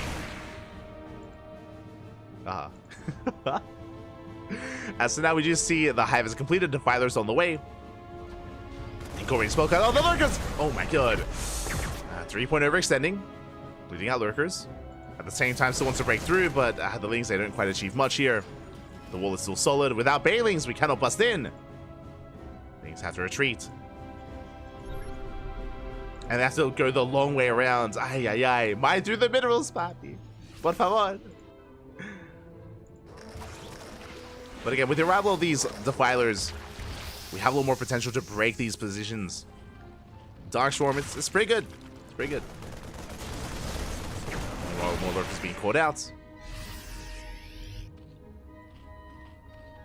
More Defilers on the way. Consuming, getting ready for a Doom Drop even. Oh my god.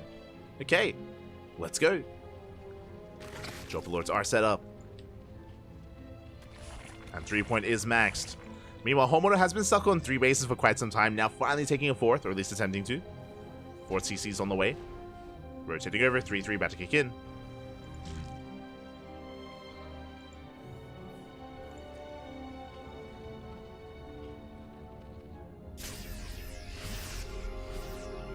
He's on the way.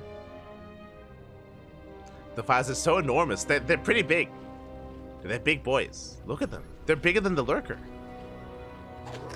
They're girthy. Oh my god.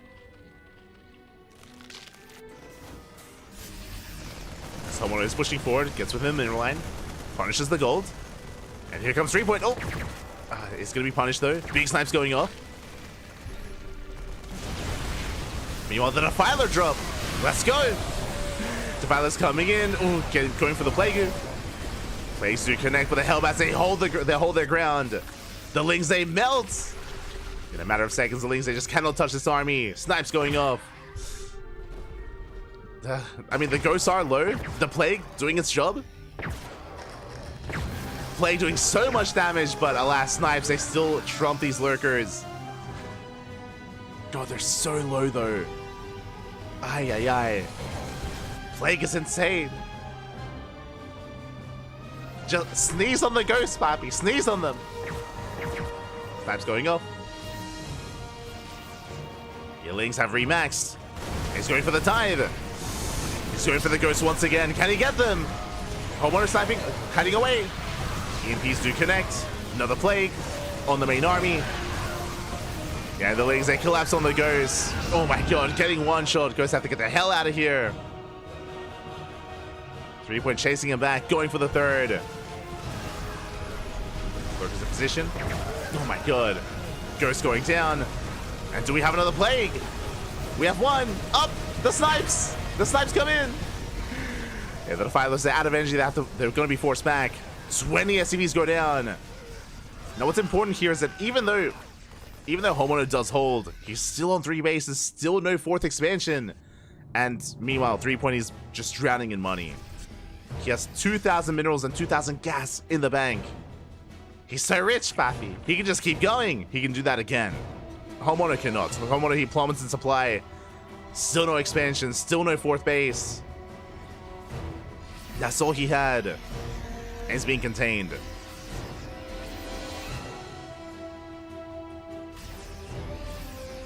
I mean, it's partly the work account, but the bases. We just need an expansion. We need a 4th. We need a 4th, Faffy.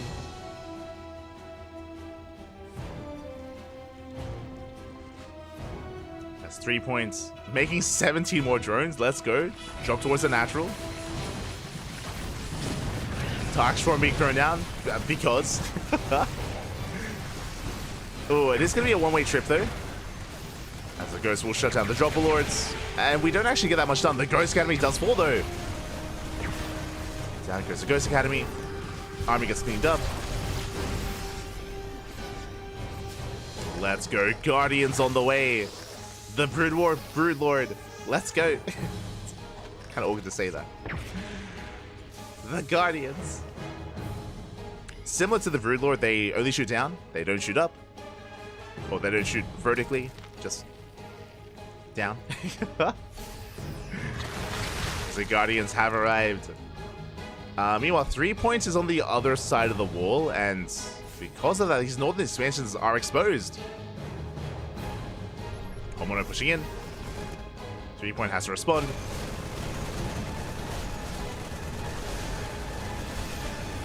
And Hatchery is going to go down. At the same time, 3 Point going for a massive link counterattack, hits the 3rd base. Going into the main as well. Homeowner finally getting a 4th, but it might not matter. Not anymore, as the Guardians are revealed. And they zone away the Bio Army. Homeowner has to pull away. Oh my god, Snipes going up. And Homeowner, he can trade decently well here, but he's running out of resources. Plague does connect. Oh no, doesn't actually. Never mind. But the Guardians, they just don't care. They chip away at the army, and the ground army just melts before the Guardians. GG gets called, and 3 Point takes game number 1. GG.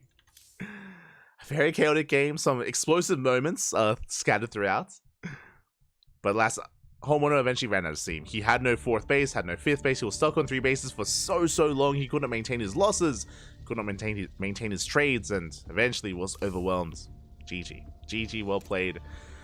3 Point takes a lead, but now we're getting ready for game number 2. And looks like we will maintain our race picks here. 3 Point once again playing Brood War Zerg. Let's go. Jumping into Paradox.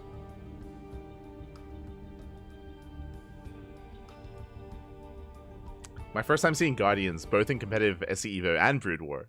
Yeah, I mean, they have their place. Really cool to see. They are a rarity as well. Like, I don't think I ever saw Guardians when I watched competitive Brood War. Don't think I ever saw them, but here we go. We're jumping into our next game and spawning in the top right-hand corner of Paradox. We have our South Korean Terran player, the Red Terran, representing Team Hyper 1. You have a rich messing cat. Wait, what? What is this map? It is on Mono. And spawning in the bottom left-hand corner, we have the South Korean Zerg player, the Blue Zerg, representing Team Hyper 1 as well. They are teammates.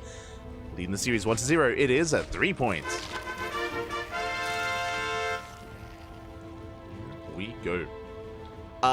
Okay, we have a second base right next to us as well. Mate, this is like, I said Amphion. This is like post-youth on steroids. What's okay, in-base expansion with 2 rich missing gas geysers. That's crazy. Oh my god. Wait, no, add a 3rd. You just have everything. 3 bases. Wait, island bases. These are islands. Oh my god. They're back. We have an island map. It's just one big island. Okay, this is something that is not in SE2 anymore. I think we had island bases in Wings of Liberty, but it was very quickly phased out, and we had like pseudo island bases at one point where we had rocks that you had to knock down. But yeah, this is just never, it's just not a thing anymore in modern SE2. I miss it. Okay. It's a game, agreed. It just expands. Like, what's gonna happen? Just mass expand, papi. Yeah, 3 hatch before pull. Let's go. 3 hatch before pull. Likewise, we have no gas taken yet. 3 CC out of Hon Mono. Oh my god, this is wild. Just be as greedy as possible. Crazy. I mean, I say as greedy as possible. You do need to, you can only take 3 bases. You do need to, you know, gain access to dropper lords or drop ships to be able to expand and take these island bases. But yeah, that's crazy. Meanwhile, you have this island here in the center of the map as well. I believe there's no bases here in the center, but you can use them to harass these center locations. Both this and this quote-unquote island base can be punished by the center landmass. I don't know how this dynamic works. I'll be honest, I've never casted a game of SE2 with island bases before. So okay, my brain is like, it's like popping off. Oh my god. So I imagine mutas, right? I imagine rushing into, especially with these high yield gases, right? You rush into a lair and you go into muta tech, and Zerg players can play muta. Meanwhile, I imagine Homono would be more prone to playing, I mean, he's playing the SE2 race, bear that in mind. I wouldn't be fond of BC, of rushing BC. I don't, maybe. Could we go 1-1-1 BC? Could we go 2-board BC? Will we be safe against mutas? I mean, the lair's already on the way is the thing. That's interesting. Is 2-board BC viable on this map? Anyway. Otherwise, we could just go Marine and go into drop-heavy styles, right? Rush into a 2-1-1. Or, I mean, kind of a 2-1-1. Into Stim, into Mass Marine, into drops. We'll see. We'll see. I'm curious. Reactors on the way.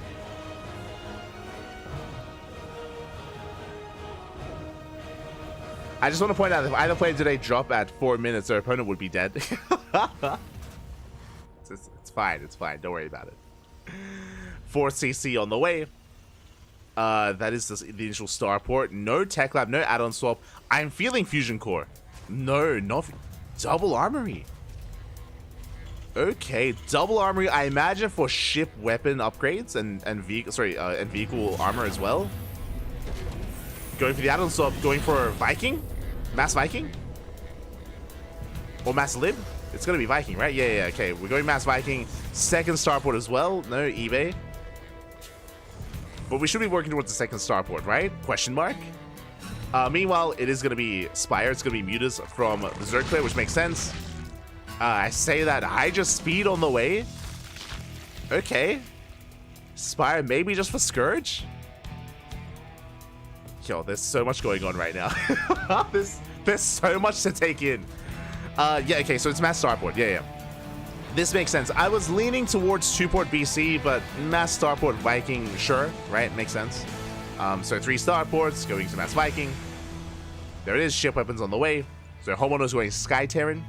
This can be Viking into Raven or Viking into Liberator. Ravens would be a good supportive unit, but so far only reactors. Widowmine. Okay. Okay, cool. Okay. I'm thrown off by the Hydras. +1 range scan reveals the Hydra production as well. Hydra upgrades. Interesting. Again, I was expecting something quite different. Spire is now done. Drop Lord's complete. Going to expand. Overlord speed on the way. Scourge in production. So it is going to be Hydra Scourge. Okay. Well, I should say Lurker Scourge from 3 points. And the Scourge would be to shut down and deny the Sky Tusk with the Sky Terran. Meanwhile, jumping across the map, double expanding, taking more bases, taking more expansions. God, this is wild. I do appreciate that the Scourge are a little bit multi-purpose.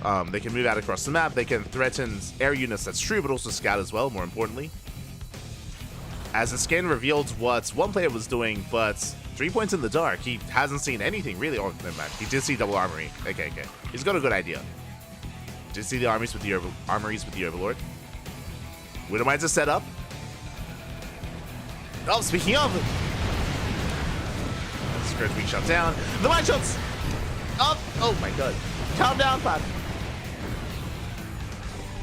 And Scourge getting punished. More Vikings massing. It's just pure Viking. It's just pure Viking Widowmine. Again, Widowmine's just to protect the mineral lines. Meanwhile, dropping over, main-arting, saturating these bases, droning up. Hydra upgrades on the way. We could Nidus, but I'm sure that's why Homeowner is throwing down turrets everywhere to deny any kind of Nidus worms. Likewise, because 3-point is going very Hydra heavy, if the Drop Lords ever get shut down by the Vikings, I mean, that's going to be game. So it feels really risky. There it is, Nidus worm on the way. But Nidusing across the map is not going to be easy with this kind of setup, as the Vikings are on patrol, just to make sure that there are no Overlords, no vision. Drop Lord coming in.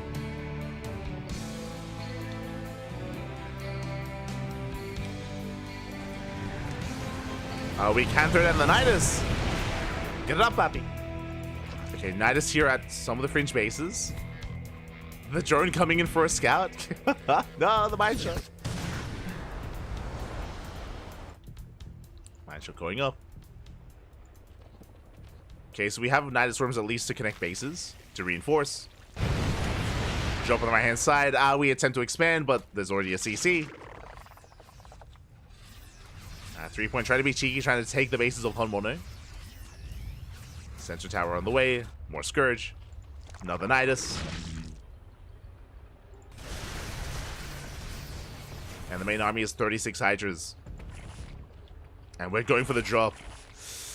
It's risky, but he does see where the Vikings are. As long as we can avoid these Vikings, I mean, we can just end the game. We can just end the game with one massive Doom drop. Because there's nothing else to defend. It's only Viking. And landed Viking versus Hydra, I can't see that working well. So we'll see if Homeowner can keep up with the drops and shut them down. Scan reveals another expansion. That's a lot of Vikings. Fusion core now on the way. That should be for battle cruisers, I imagine. We'll see. Here comes that Hydra drop. God, that's so many turrets though. Oh no, don't go in, Pappy, don't do it. Meanwhile, Viking drop. Shuts down the Nidus. Massive pickup. Nidus goes down. But they're stuck. They're stuck! He got lift! Oh, wait, he can lift one at a time. He can bait out the Bailings. He can bait out the Scourge. If he lifts one at a time, right? Question mark? What? Oh, bait him out. Bait him out, Pappy. Meanwhile, across the map, massive drop does come in. They unload in time. And the Vikings bait out the Scourge.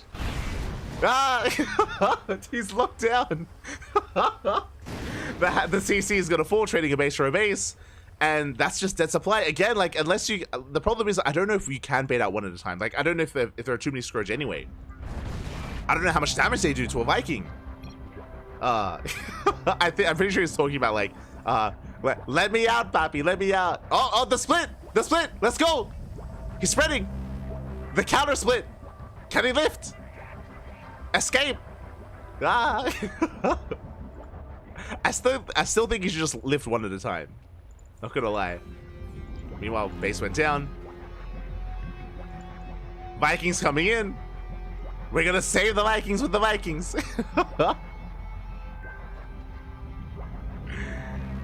Oh, the counter drop though. The Hydras. Oh no. The Vikings have arrived. Airdrops coming in. Vikings not doing too poorly. Yeah, the Hydras are gonna be shut down. Not the best move here from 3 points.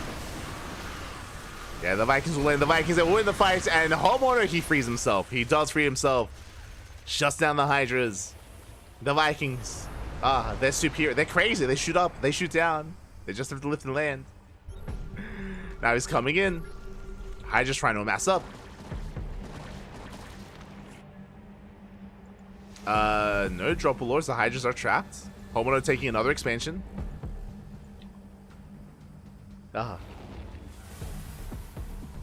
It's not splash anyway. Oh, is the Scourge not splash damage? Oh, okay.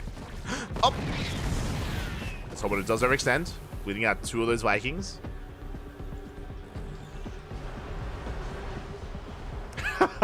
Thanks for the translations. This doesn't make any sense.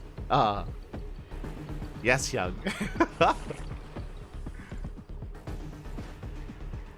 Someone will take another base. Likewise, we do see 3-point taking one of Homono's expansions. And let's do that again. Homono can go for another hatchery. He can go for land. He can land on this. He's proven that. Hydras, they do get here in time this time. Yeah, they rotate with the Nidus. Clutch rotation from 3-point. Vikings, they will threaten the main. That's a lot of Vikings. How many? That's 30 Vikings. Oh my god. Oh, he's going for the land. Does go for the land. There are some Hydras, but not too many. They're getting shut down. Ooh. Yeah, brutal losses there. Nidus where it falls. No Nidus. Oh. Homono. Has he won the game? There's no way to come back. The Hydras are trapped. The Hydras, they can't help. They cannot help. Oh my god. Homono doesn't keep pushing. Respects the Defilers. Pulls away.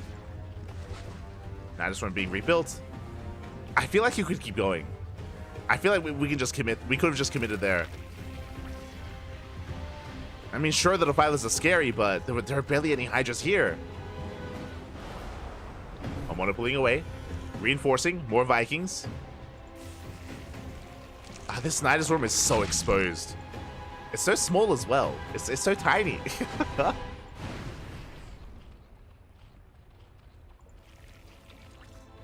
This location is so brutal because if 3-point overreacts and over-responds, and if he heads over towards the left-hand side, then Homono can hit the other side instead.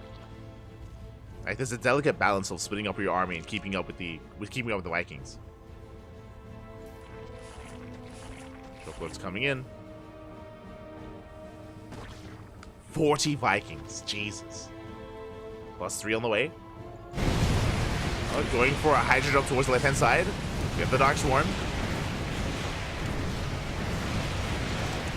And the Hydras will get some damage done, but they're trapped. They are going to be trapped. The Vikings, they can clean this up. Or can they? I mean, we can still Dark Swarm. There we go, second Dark Swarm. We just have to be safe. The Plague does connect. Ooh, and that's gonna deal so much damage. Oh my god. Army does splits. The army's safe in the Dark Swarm. And we have another. Oh, we should have another. Yeah.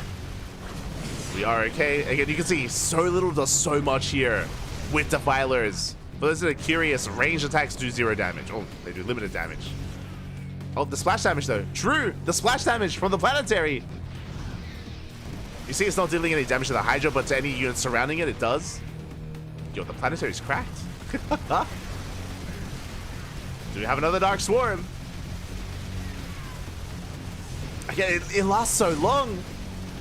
It's crazy. Yeah, he can't kill it. He just cannot kill this army. He's like, you know what? Stay there. You know what? You do you. I would just leave. I just gonna walk away. I'll just kill bases. True. Aye. The power of Dark Swarm. And again, because that plague earlier, look at how low this army is. One shot away from going down. These Vikings are so softened up. Like, Defilers are crazy. Homono pushing in. No repair. Oh, the Scourge. Up. Oh, not quite. On move command. Vikings going for the land, going for the drop. At the same time, the counter drop as well. Some of the Hydras will make it out. Not many, though. Oh, 3-point. He's pumping his supply. Homono, he's done it. He has done it. He can defend against the Hydras. They're locked down. Stutter stepping forward, but the Vikings, they're pretty good. Yeah, the Vikings, they take the fights. Vikings, they shut down the Hydras, and GG gets called. Homono takes the game. Oh my god. Yo, Mass Viking is crazy. Like, Vikings, they win head-to-head fights against Hydras. Clearly, as we saw, the Hydras need the Defilers. Without Defilers, Hydras, they're just so fragile. They just crumble. There were Defilers in that drop, in the main, but they were in the Dropper Lords. And they were in some of the many Dropper Lords that were sniped. So the Defilers weren't able to unload. The Hydras, they lose the battle. We saw other Hydras and Defilers trapped in other locations. A lot of chaos. It was crazy. But it was beautiful. I mean, just such a different kind of game of StarCraft because of the island bases, right? Because of just the map itself, it just creates such a different game. Crazy. GG. GG, well played. I can also disclose that I made the map, but he doesn't know that. Oh, Hyper One, you're an animal. I can fully disclose after this game 3 point. He wanted to know who made the map.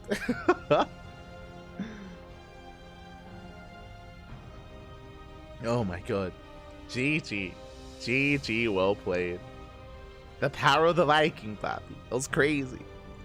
With that, we're tied up 1-1. We are tied up. And we're jumping into game number 3. Whew.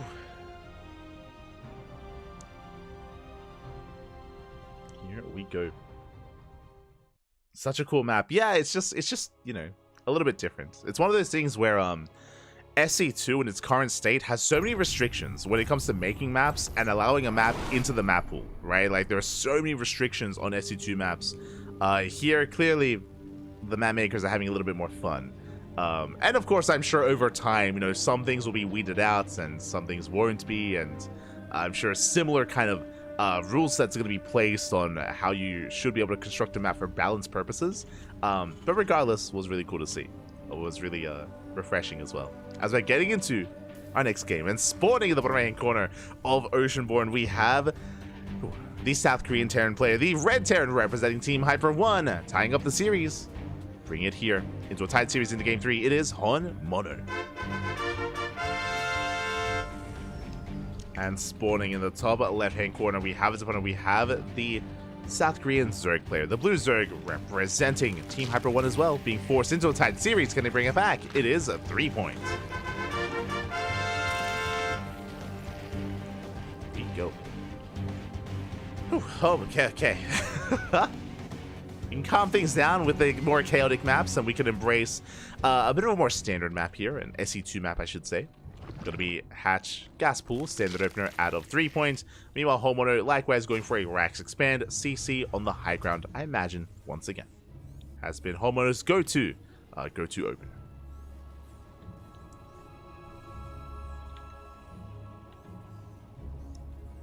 Here we go.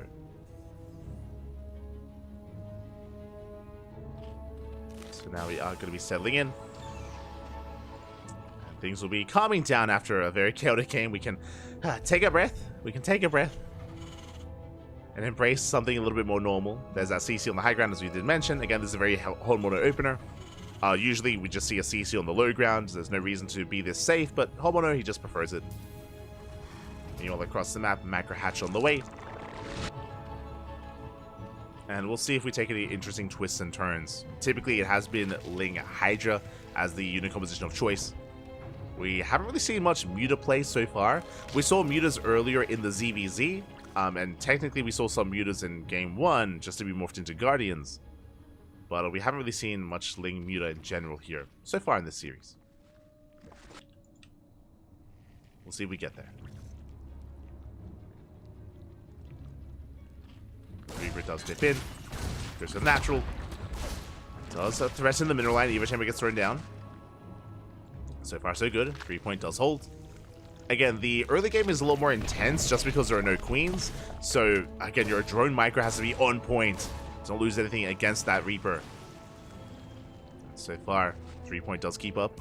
Oh, one lane going down. Big pickup. Gets a Ling. Ling speed is almost done. Once it does finish up, then this Reaper will be shoot away and shut down. Oh, we got this round. Oh, yeah. Homeowner flies too close to the sun, does get burned, does get shut down. Nice defense from 3 points. And now we can calm things down. And ooh, where are we headed? Okay, once again, 3cc 211. Again, this is Homeowner's go-to. This does mean that 3 points can be greedier back at home. He's free to drone up, free to tech up, and Homeowner won't really be too active until he gets into his own medevac timing. We'll have 4 Hellions, a very light Hellion opener. Only 4, shouldn't really be investing too heavily into them, and he can maintain some map control, but not too much. As Hellions can threaten the bases.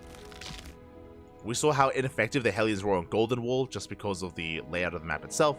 Here on Oceanborn, there is potential for some more damage. Potential. As the 4th hatchery is going to be delayed, 1 drone goes down. Not bad. And you can see here that we are just walling up. We have hatcheries, we have some constructed, basically, terrain, some city here. Choke points, if you will. Side defense, sunken colonies, 4th hatchery, just walling up, being very defensive here in the early game. As 3 point does drone. And it's going to be droning up. Interesting that 3 point's being a little bit greedier, actually. 3 point, he opted to delay the lair. He's going for a later lair, faster 1-1 upgrade, so very upgrade heavy this time. Rushing into 1-1 and 2-2 thereafter. The downside is, of course, the lair is delayed and the Hydra tech and upgrades are delayed as well.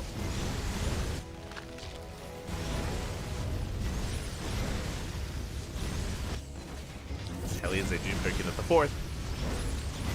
Apply some pressure. Lings, they scatter across the map. They get eyes on all the Marines.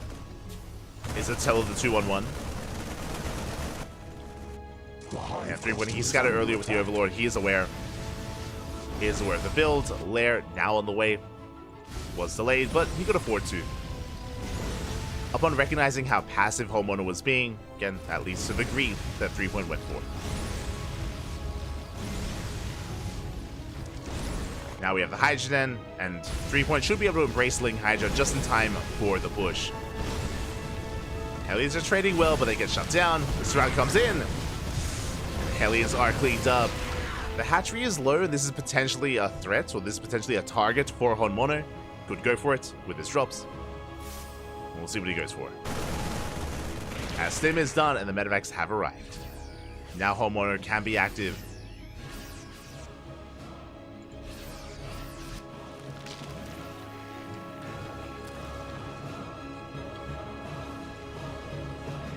He's moving out on the right hand side. Lings, they do barely miss the drop. Homeowner is going for the 4th. He wants that hatchery. He wants it, and he's going to get it. Wouldn't mind does borrow. Lings, they go for this round. Up, the mine shot. 3 point, the control. Oh my god. Baits out the mine shot, shuts down the drop. Well, shuts down the Marines.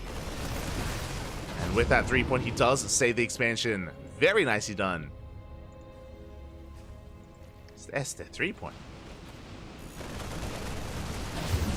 Behind this, Lurker upgrade is on the way to morph in Lurkers, likewise Spire as well. As we mentioned before, the Spire should just be for Scourge to shut down drops.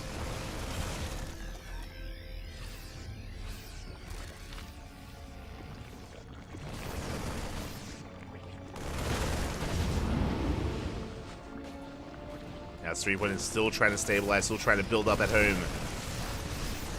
Mine shot is going to go up this time. Ooh, big connection. Finally, the shot that Homer was looking for. Takes out a big chunk of Lings. And behind this is building up towards 1-1. 4th CC is on the way. As a reminder, a big deciding factor on Golden Wall was Homer stuck on 3 bases and never able to expand, never able to take a 4th. This time on Oceanborn should have a little bit more success. 4th base is on the horizon. Lurkers morphing in. Now with these sunken colonies finishing up, Homeowner, I don't think he can quite break through. It has to respect it. As 3 point has walled up.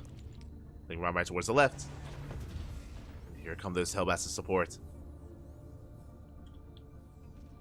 Homeowner committing to a move out, but the Lurkers are ready this time. Lurkers are prepared as Homeowner moves out. 3 point moves in. And goes for the mineral line. We'll catch reinforcements, at least some of them. Marines are going down. It does force the army back home. Lings, they even shut down the Hellbats. Okay. They're putting in the work. Getting to the natural, and this might not get too much economic damage, but what it is doing is buying time. As Homeowner raced back home, and more lurkers are building up. Not just lurkers, we have the queen for the first time this series. Let's go. I wasn't fully aware, but it looks like I just assumed that queens were hive tech, but no, queens are lair tech. Okay. Hive is still on the way. Queens are in production. Queens, of course, they can ensnare. If you're more of an SE2 enjoyer, it's like fungal. They can fungal growth the army. The difference being ensnare lasts so long. It's such a long spell. It's crazy.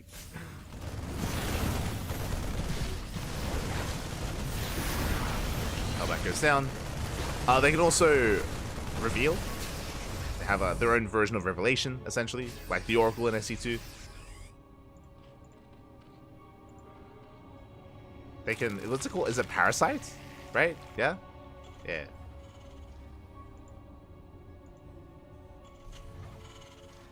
For vision.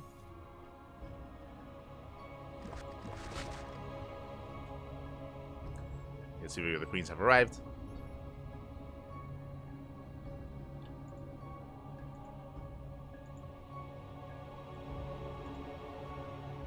And we'll see if we can catch out the main army. I missed the look of the queens. I missed them, Bobby. I missed them. Hatchery gets denied. Homeowner marauding around. Both players building up. Scans, spots the lurkers. Oh! We'll shut them down. And you can see 3 Point setting up a surround, splitting up his army. Again, he's looking for the ensnare. Oh! Queens are spotted. No ghost, he goes for the dive. It does collapse in. Doesn't save the army. Lurker's barely out of range, and Homeowner, he will get away. Whew. But again, ensnare, it lasts so long. Look at it. It's still on it. It's still on the Marines. It's crazy. It's still going. Oh god. Like, this is what I mean earlier when I was talking about how whenever I see spells in this mod, it's like I get so jealous. I'm like, yo, imagine if fungal lasted like 30 seconds. It's crazy. It lasts so long. As League's gonna cross about nice Sim City. Yeah, League's gonna be shut down. Especially with Blue Flame. They do get a surround on these Hellbats though. At the same time, the main army does push in. But the lurkers do hold. And these things are getting out of hand. Initially, the defense was good. But the Ghosts are falling, the Hellbats as well. SCVs were going to the Ghost Academy. We won't quite get it. The Academy will survive. The Homeowner, he races back home. The Armory goes down. 9 SCVs in production. These things, they're cracked. I mean, they are cracklings. Pulling away, but 14 SCVs fall. And this does alleviate that pressure. Homeowner races back home. And we do see 3 points maxing out. He is maxed.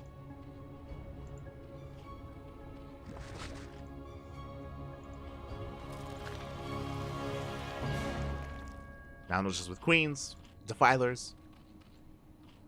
Defilers in the mix as well. He's reached his final form. Homeowner does have some ghosts, but he's down 40 supply. So has to rebuild his economy, rebuild all those SCVs. Did lose a lot of them earlier in that run by.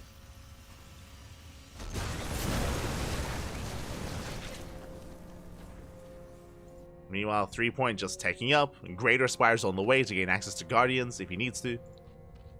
Devours as well. We're going for a Doom Drop even, okay!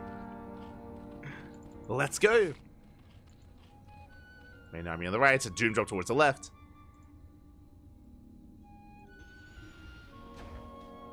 So many casters, so many, crazy. And we'll see if 3 Point can pull this off. There's potential.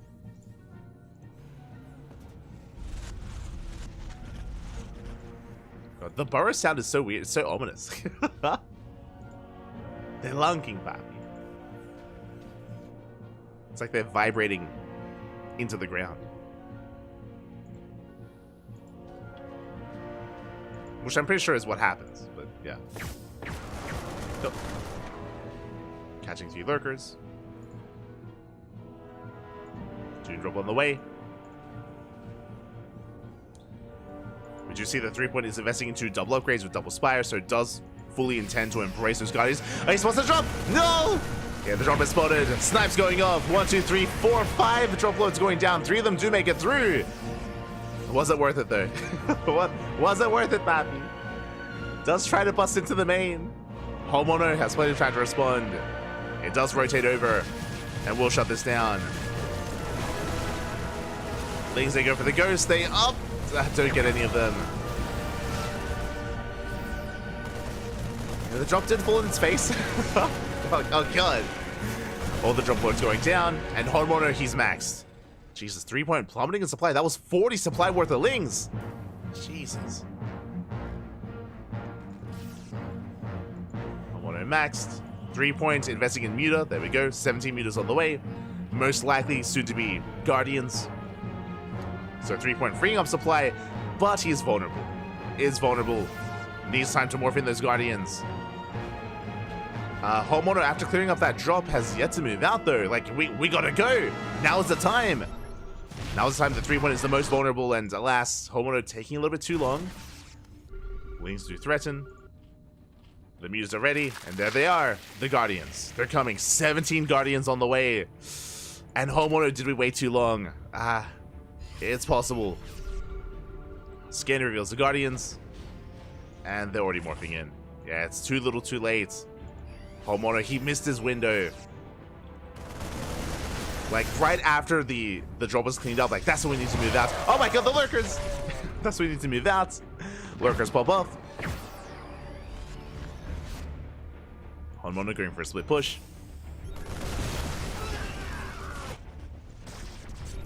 The Guardians have arrived. Oh my god! Oh, Jesus! They shut down the ghosts. We had a couple of snipes, but it does take 2 snipes to kill a Guardian. Defiler coming in, getting ready for Fuego. Oh, the hope is up! No quite hold position. Yeah, but the Plague does connect. Massive shots going up. And Homeowner is being chased down. The Scourge as well. Oh god, the Ensnare and the Plague! Just shutting down the ghosts. Get out of here, Papi. As 3-point is getting out of hand, getting out of control. The army, it's on the brink of death here. We're within 1-shot range. And the army is being 1-shot. Homeowner, his army just plummets. It crumbles. Oh, the flanking ghosts. There's only so much they can do. And with that 3-point, he's breaking through the front line. There's almost nothing left to hold on. The Vikings are putting in some work. True. Nothing shoots up. The Vikings are popping up. It will eventually kill this army, but again, it is too little too late. By the time they do, I mean, Lings are flooding across the map, going for the ghosts. CC goes down. And Homeowner is just trapped in his own main. Can barely hold on. Oh, the Dark Swarm. We'll snipe the Defilers. We'll get the sniper. But again, he lost his 3rd. His 4th is on fire. GG gets called, and 3-point will take a lead in the series. GG. GG, well played. 3-point, 1 game away from taking the series, from taking the best of 5. Uno más, papi. Uno más. Oh my god. And again, when it came to Homeowner it did feel like there was a window, you know, after the Lings went down, before the Mutas had even spawned in, as 3-point had thrown away a lot of supply. That was the moment that Homeowner had to move out across the map. Alas, he did dawdle a little bit too much. He was staying back at home. He, did wait a little bit too long before moving out. By the time he did, the Mutas had spawned in. The Guardians had morphed in as well, and he'd kind of missed that window, missed that timing. GG. With that, we're getting into our next game, into game 4 on Polopoid. Let's go. The Guardian switch seems really scary. It does, especially if you're not quite ready for it. Something else to bear in mind is that when Homeowner scanned, when he saw all the Guardians morphing in, he was maxed, right? Homeowner was maxed out, which means he had no free supply to actually make Vikings. To invest into more anti-air, to adjust his composition. He just couldn't actually do that without bleeding out units, without taking a fight himself. And after he took the fight, things very quickly escalated out of control, and 3-point just kept going. It's one of those things where Homeowner just wasn't ready for that Guardian switch. But here we go, we're getting into game number 4 and spawning into the bottom left-hand corner of Polopoid. We have our South Korean Terran player, the Red Terran, representing Team Hyper 1. It is Honmono. And spawning in the bottom right-hand corner, we have the Blue Zerg player from the land of South Korea, also representing Team Hyper 1, leading the series 2-1. It is 3-point. Oh, we're cheesing. Let's go. Now, as a reminder, this map is a 4-player map, so Honmono doesn't know where his opponent is. 3-point could be top left, could be top right, or could be bottom right. So this is a really risky proxy here, going for the 2 racks in the center of the map, and Honmono needs to figure out where to direct the proxy soon. So the racks are being set up. It is going to be SE2 Terran, by the way, so Reapers are going to be most likely the option here for Honmono, 2 racks Reaper. And here comes the scouting SCV. Fortunately, is scouting bottom right first. Okay, so Honmono, he will piece together what's going on. He will figure it out sooner rather than later. Oh, that's a 3rd racks. Gee, oh my god. Jesus. It's going to be proxy 3 racks Reaper, and the SCV does confirm. So very lucky here for Honmono. He scouts, he checks the first location, he finds 3-point. Does find him. More Reapers on the way. Expansion is spotted. We do see 3-point did go for a hash gas pool, standard opener. And the Reapers are coming. Now, this map, I believe, has no Reaper cliff. So this is a bold move out of Honmono. Most SE2 maps have Reaper cliffs coming into the main. I believe this map does not, if I'm not mistaken. Yeah, there's no cliff face into the main base, so there's only 1 entry point. Sun Colony on the way. The colony has been thrown down. Oh, would you get the surround though? And we're trying to break through. The Reaper has arrived. Lings are on the way. And will it finish in time? Oh, it will. It does barely finish up. We fully wall off. Backup colony on the way behind this. And now we're fully aware of the all-in of the proxy. The first one is going to go down. Oof. Is forced to cancel. There is another. Ling's going to be zoning away. It's all about buying time for the Sunken. It's coming. SCV goes down. Another wall! Ah, it's gonna finish. Yeah, just like that, very quick wall off. The colony will complete. And with that, we're looking to hold. And Reapers have to back off. More colonies on the way. Again, Lynx cannot defend against this. It's all about the stack defense. We have 1, soon to be 2, 3, 4. There's so many. That is a kill, not a cancel. That's a kill in the first Sunken. And the hatchery's under fire. Behind this, we're going to have to try to transition. As there's no breaking this position. Not against 4 sunken colonies. It's not going to happen. They have finished up. Another one on the way. On the right-hand side, just to make sure there's no way up the ramp. Oh, no broodlings. Oh, that's, yeah, true. He's trying to, though. Up! He runs past. Yeah, there's no full wall. Does run past, going for the main base. The boys have to be pulled away. A lot of drones going down. And has Honmono done it? 5, 6, almost 7 drones falling. So much damage. Oh my god. 10, 11 drone kills. Insane. And I believe Honmono, he can even get into the mineral line. Yeah, these sun colonies, they're just not in position. Yeah, the wall off did fail. Busting into the main. Honmono, he can still pull this off. Back up sunken colony, but there's only 1. And Honmono is going for the spire.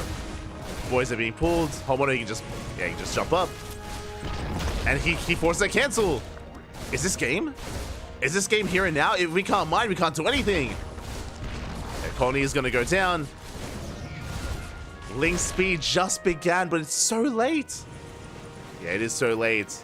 GG gets caught. Honmono, he pulls it off. He busts into the main base. He busts past the sunken colonies. GG. We're going to the ace match. Oh my god.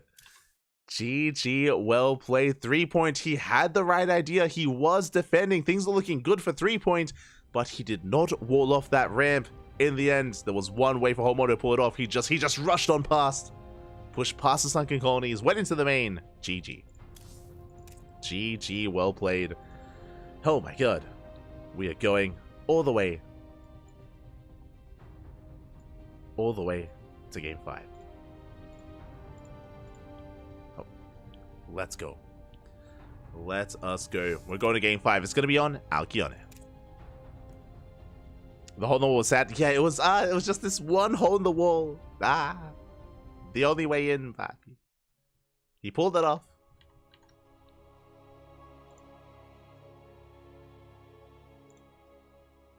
Did pull it off in the end. Now it all comes down to this final game in the grand finals, the ace match. Let's go. And spawning in the top right hand corner. Oh. In the top right hand corner of Alkione, we have the South Korean Terran player, the Blue Terran representing Team Hyper 1. Bringing it back, forcing the ace match. Can he keep going? It is Homemono. And spawning in the bottom left-hand corner, we have his opponent. We have the South Korean Zerg player, the Blue Zerg, representing Team Hyper 1. Going for a... Oh, going scat. Okay, he's scatting. I was like, proxy hatch? No, he's scatting with the drone. He's a little bit paranoid. It is 3 points. Oh, the proxy once again. Will it be found? We do have the drone scat across the map. Again, I do think the drone scatting versus Homemono is viable, just because Homemono is very cheesy and very aggressive at times. The Raxes have been thrown down, and the drone... Oh, are we actually going for the proxy? Okay, no. Let's scan the main base, and we confirm the Rax is missing. The Rax is not at home. The Rax is somewhere else. So a big scout here from 3 point. Drone scouts are not really commonplace in this matchup, but it's worth it here. It does pay off. Does pay off for 3 point. And we'll see if we can defend. Now, unlike the previous map, there's a Reaper Cliff. This is an SE2 map, so there is a Reaper Cliff coming into the main. That means that 3 point has to defend multiple locations at once. Defend the main and the natural when it was Hatch Gas Pool. Hatch Gas Pool opener at a 3 point. Overlord does confirm it's the same build. 3 racks. 3 racks Reaper here from Homemono. And this is going to be a much more difficult defense for 3 point. Just because of the map itself. Oh boy. Reapers are amassing. Creep colony on the way. Did just begin. Is it going to finish in time? It's going to be close. Oh, he's walling off! Okay, I see you. Let's go. I believe the Reapers can still go in, but it is going to be a little bit more of an awkward assault here. Bunker on the low ground. Boys are being pulled. SCV is going to be targeted down. Another colony on the way. And up! Another as well. Ooh, SCV goes down. No bunkers. Yeah, the bunker rush is denied, at least for now. Reapers pushing in. We're still lacking some resources here. There we go. Sun Collies will be morphed in forward. They're on the way. One is going to be denied, but not the other two. Slings, they go for the SCV. Buying time. And one is going to go down. But 3 point he's holding. Cancels the expansion, cancels the hatchery as well. And he covers his bases. He covers the main. Covers the natural. Cool. He's holding. Again, a nice adaptation here from 3 point. I mean, more importantly, did scout, right? He drone scouted ahead of time, is fully aware, shuts down the Reaper. One of the Reapers goes down. And Homemono, at this point, I feel like we have to start transitioning. I mean, we can't, though. It's so committed, it's so all in. Another colony on the way. Another sunken even. Link speed about to finish. This time, 3 point is not trying to rush into a lair. Remember, last game, it was a lair into a spire. This time, link speed. And we have plenty of lings.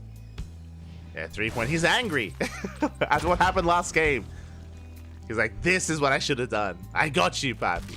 There's no way in this time. It's not going to happen. Link speed is done. And if the Reaper's ever going to creep, 3 point can punish. And he's going in. Goes to the dive. Goes to the surround as well. He will shut down these Reapers. Gets one. Gets two. There's only 4 left. Only 3. And Homemono, he's being cleaned up. Barely any Reapers remaining back at home. The wall is wide open. And the Leagues are counter-attacking. And they don't need to be at home. There are colonies. There are sunkens. We have 5. The wall is denied, and just like that, they flood into the main base. And is this how the series ends? Is this how Honmono ends? Again, so cheeky these last two games. I mean, it did work, but here in the ace match, less so. The surround is real. Reaper gets shut down, and 3-point snowballing out of control. Trying to catch the Reapers. Trying to. Wait for this round once again. Catching another Reaper, only 2 left. And we come in from behind. We lock down the army. Oh no. Honmono. The lifts, papi. Aye. GG gets called, and 3 points will take the series 3-2, becoming our very first SEL champion. GG.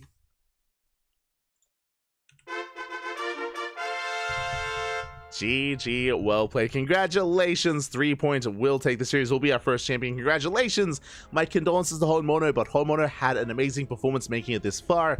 Again, Honmono took down the favorite player. Remember, Shin, aka Ragnarok, the Korean Zerg player. He was favored to win the entire event, and Honmono cheesed the hell out of him.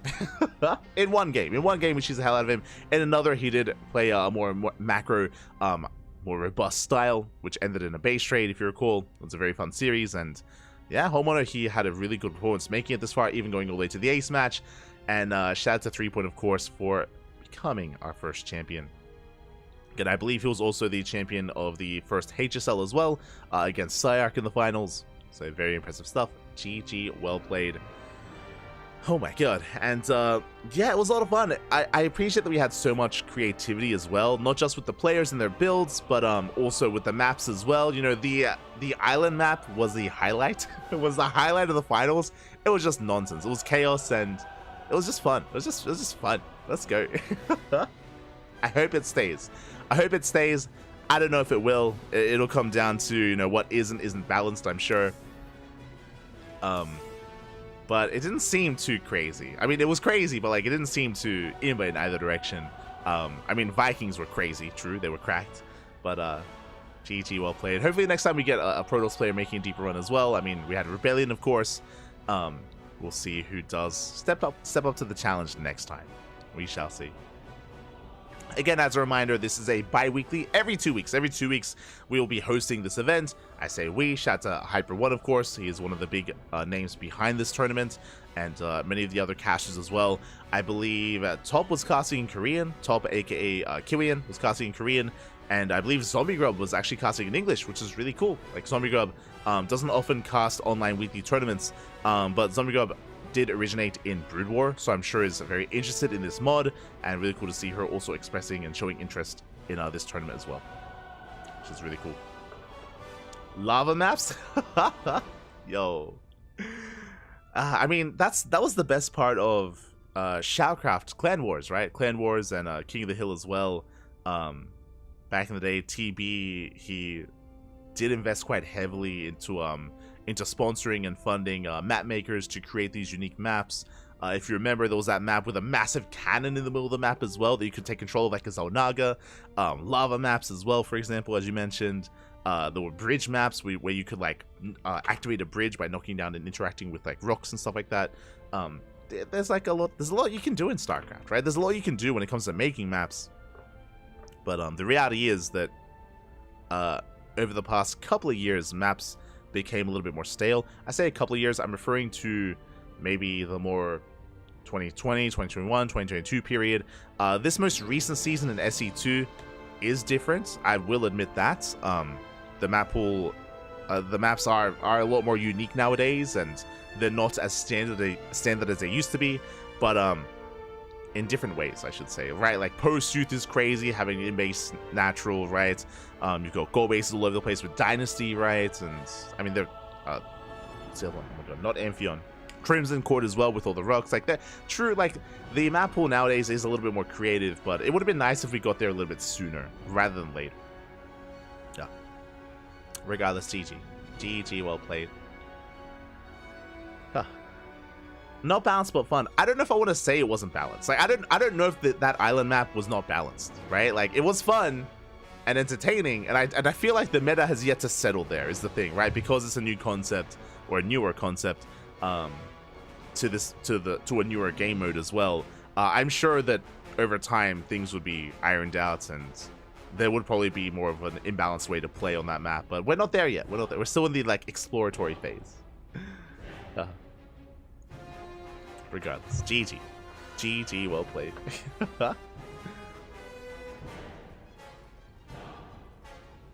Thank you so much for casting those. Oh, you're welcome. You're welcome. It's always a lot of fun. Always a lot of fun. I'm a lot less adept when it comes to Brood War meta and Brood War build orders and stuff like that. But for the like, this is our second time covering an event like this, and for the most part, it's all like coming together. Like it's, I mean, yeah, it's fine. It makes sense. we're able to catch on. We're catching on. It's fine.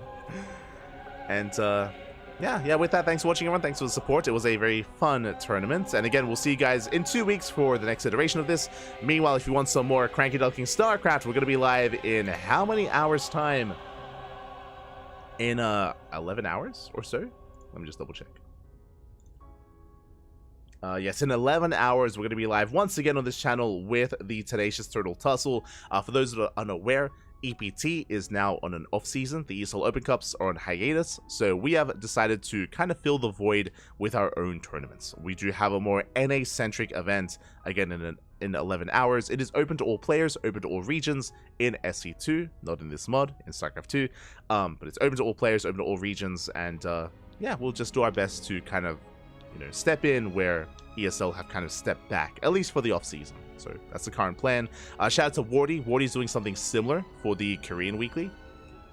And I believe Rotterdam and Steadfast are doing something similar for the European Weekly as well. So we're all coming together. We're all doing our parts. We're doing what we can for SC2. Doing what we can. So yeah, that's going to be in 11 hours.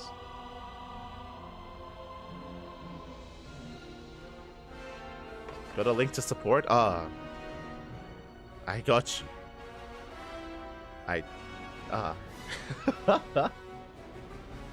It depends. We have a Patreon, of course. If you want to help support and fund our tournaments, then there is a Patreon. Otherwise, you can follow us on all the social medias: Twitter, Facebook, Instagram, YouTube, and Discord. All things CranKy Ducklings. If you want to help support us elsewhere. Otherwise, thanks so much for watching. Thanks so much for the support. Watching is merely all that we ask. We also stream not just on Twitch, but also on YouTube as well. If you want some of the VOD content, if you want to tune in to plenty of StarCraft, we have like 2,000, 3,000, 4,000 VODs on YouTube. We've been live on a daily basis for 4 years, for 5 years even. Plenty of content on YouTube if you're interested in that sort of thing, if you're interested in events gone by, events gone past. Otherwise, VODs are all on YouTube as well if you're interested. And yeah, with that, thank you. Thank you for watching. Thank you for watching. Thank you for the support. We will see you guys next time. See you guys next time in 11 hours for the Turtle Tussle. See you soon. Until then, hasta luego. Ciao, papi, ciao. Hasta luego.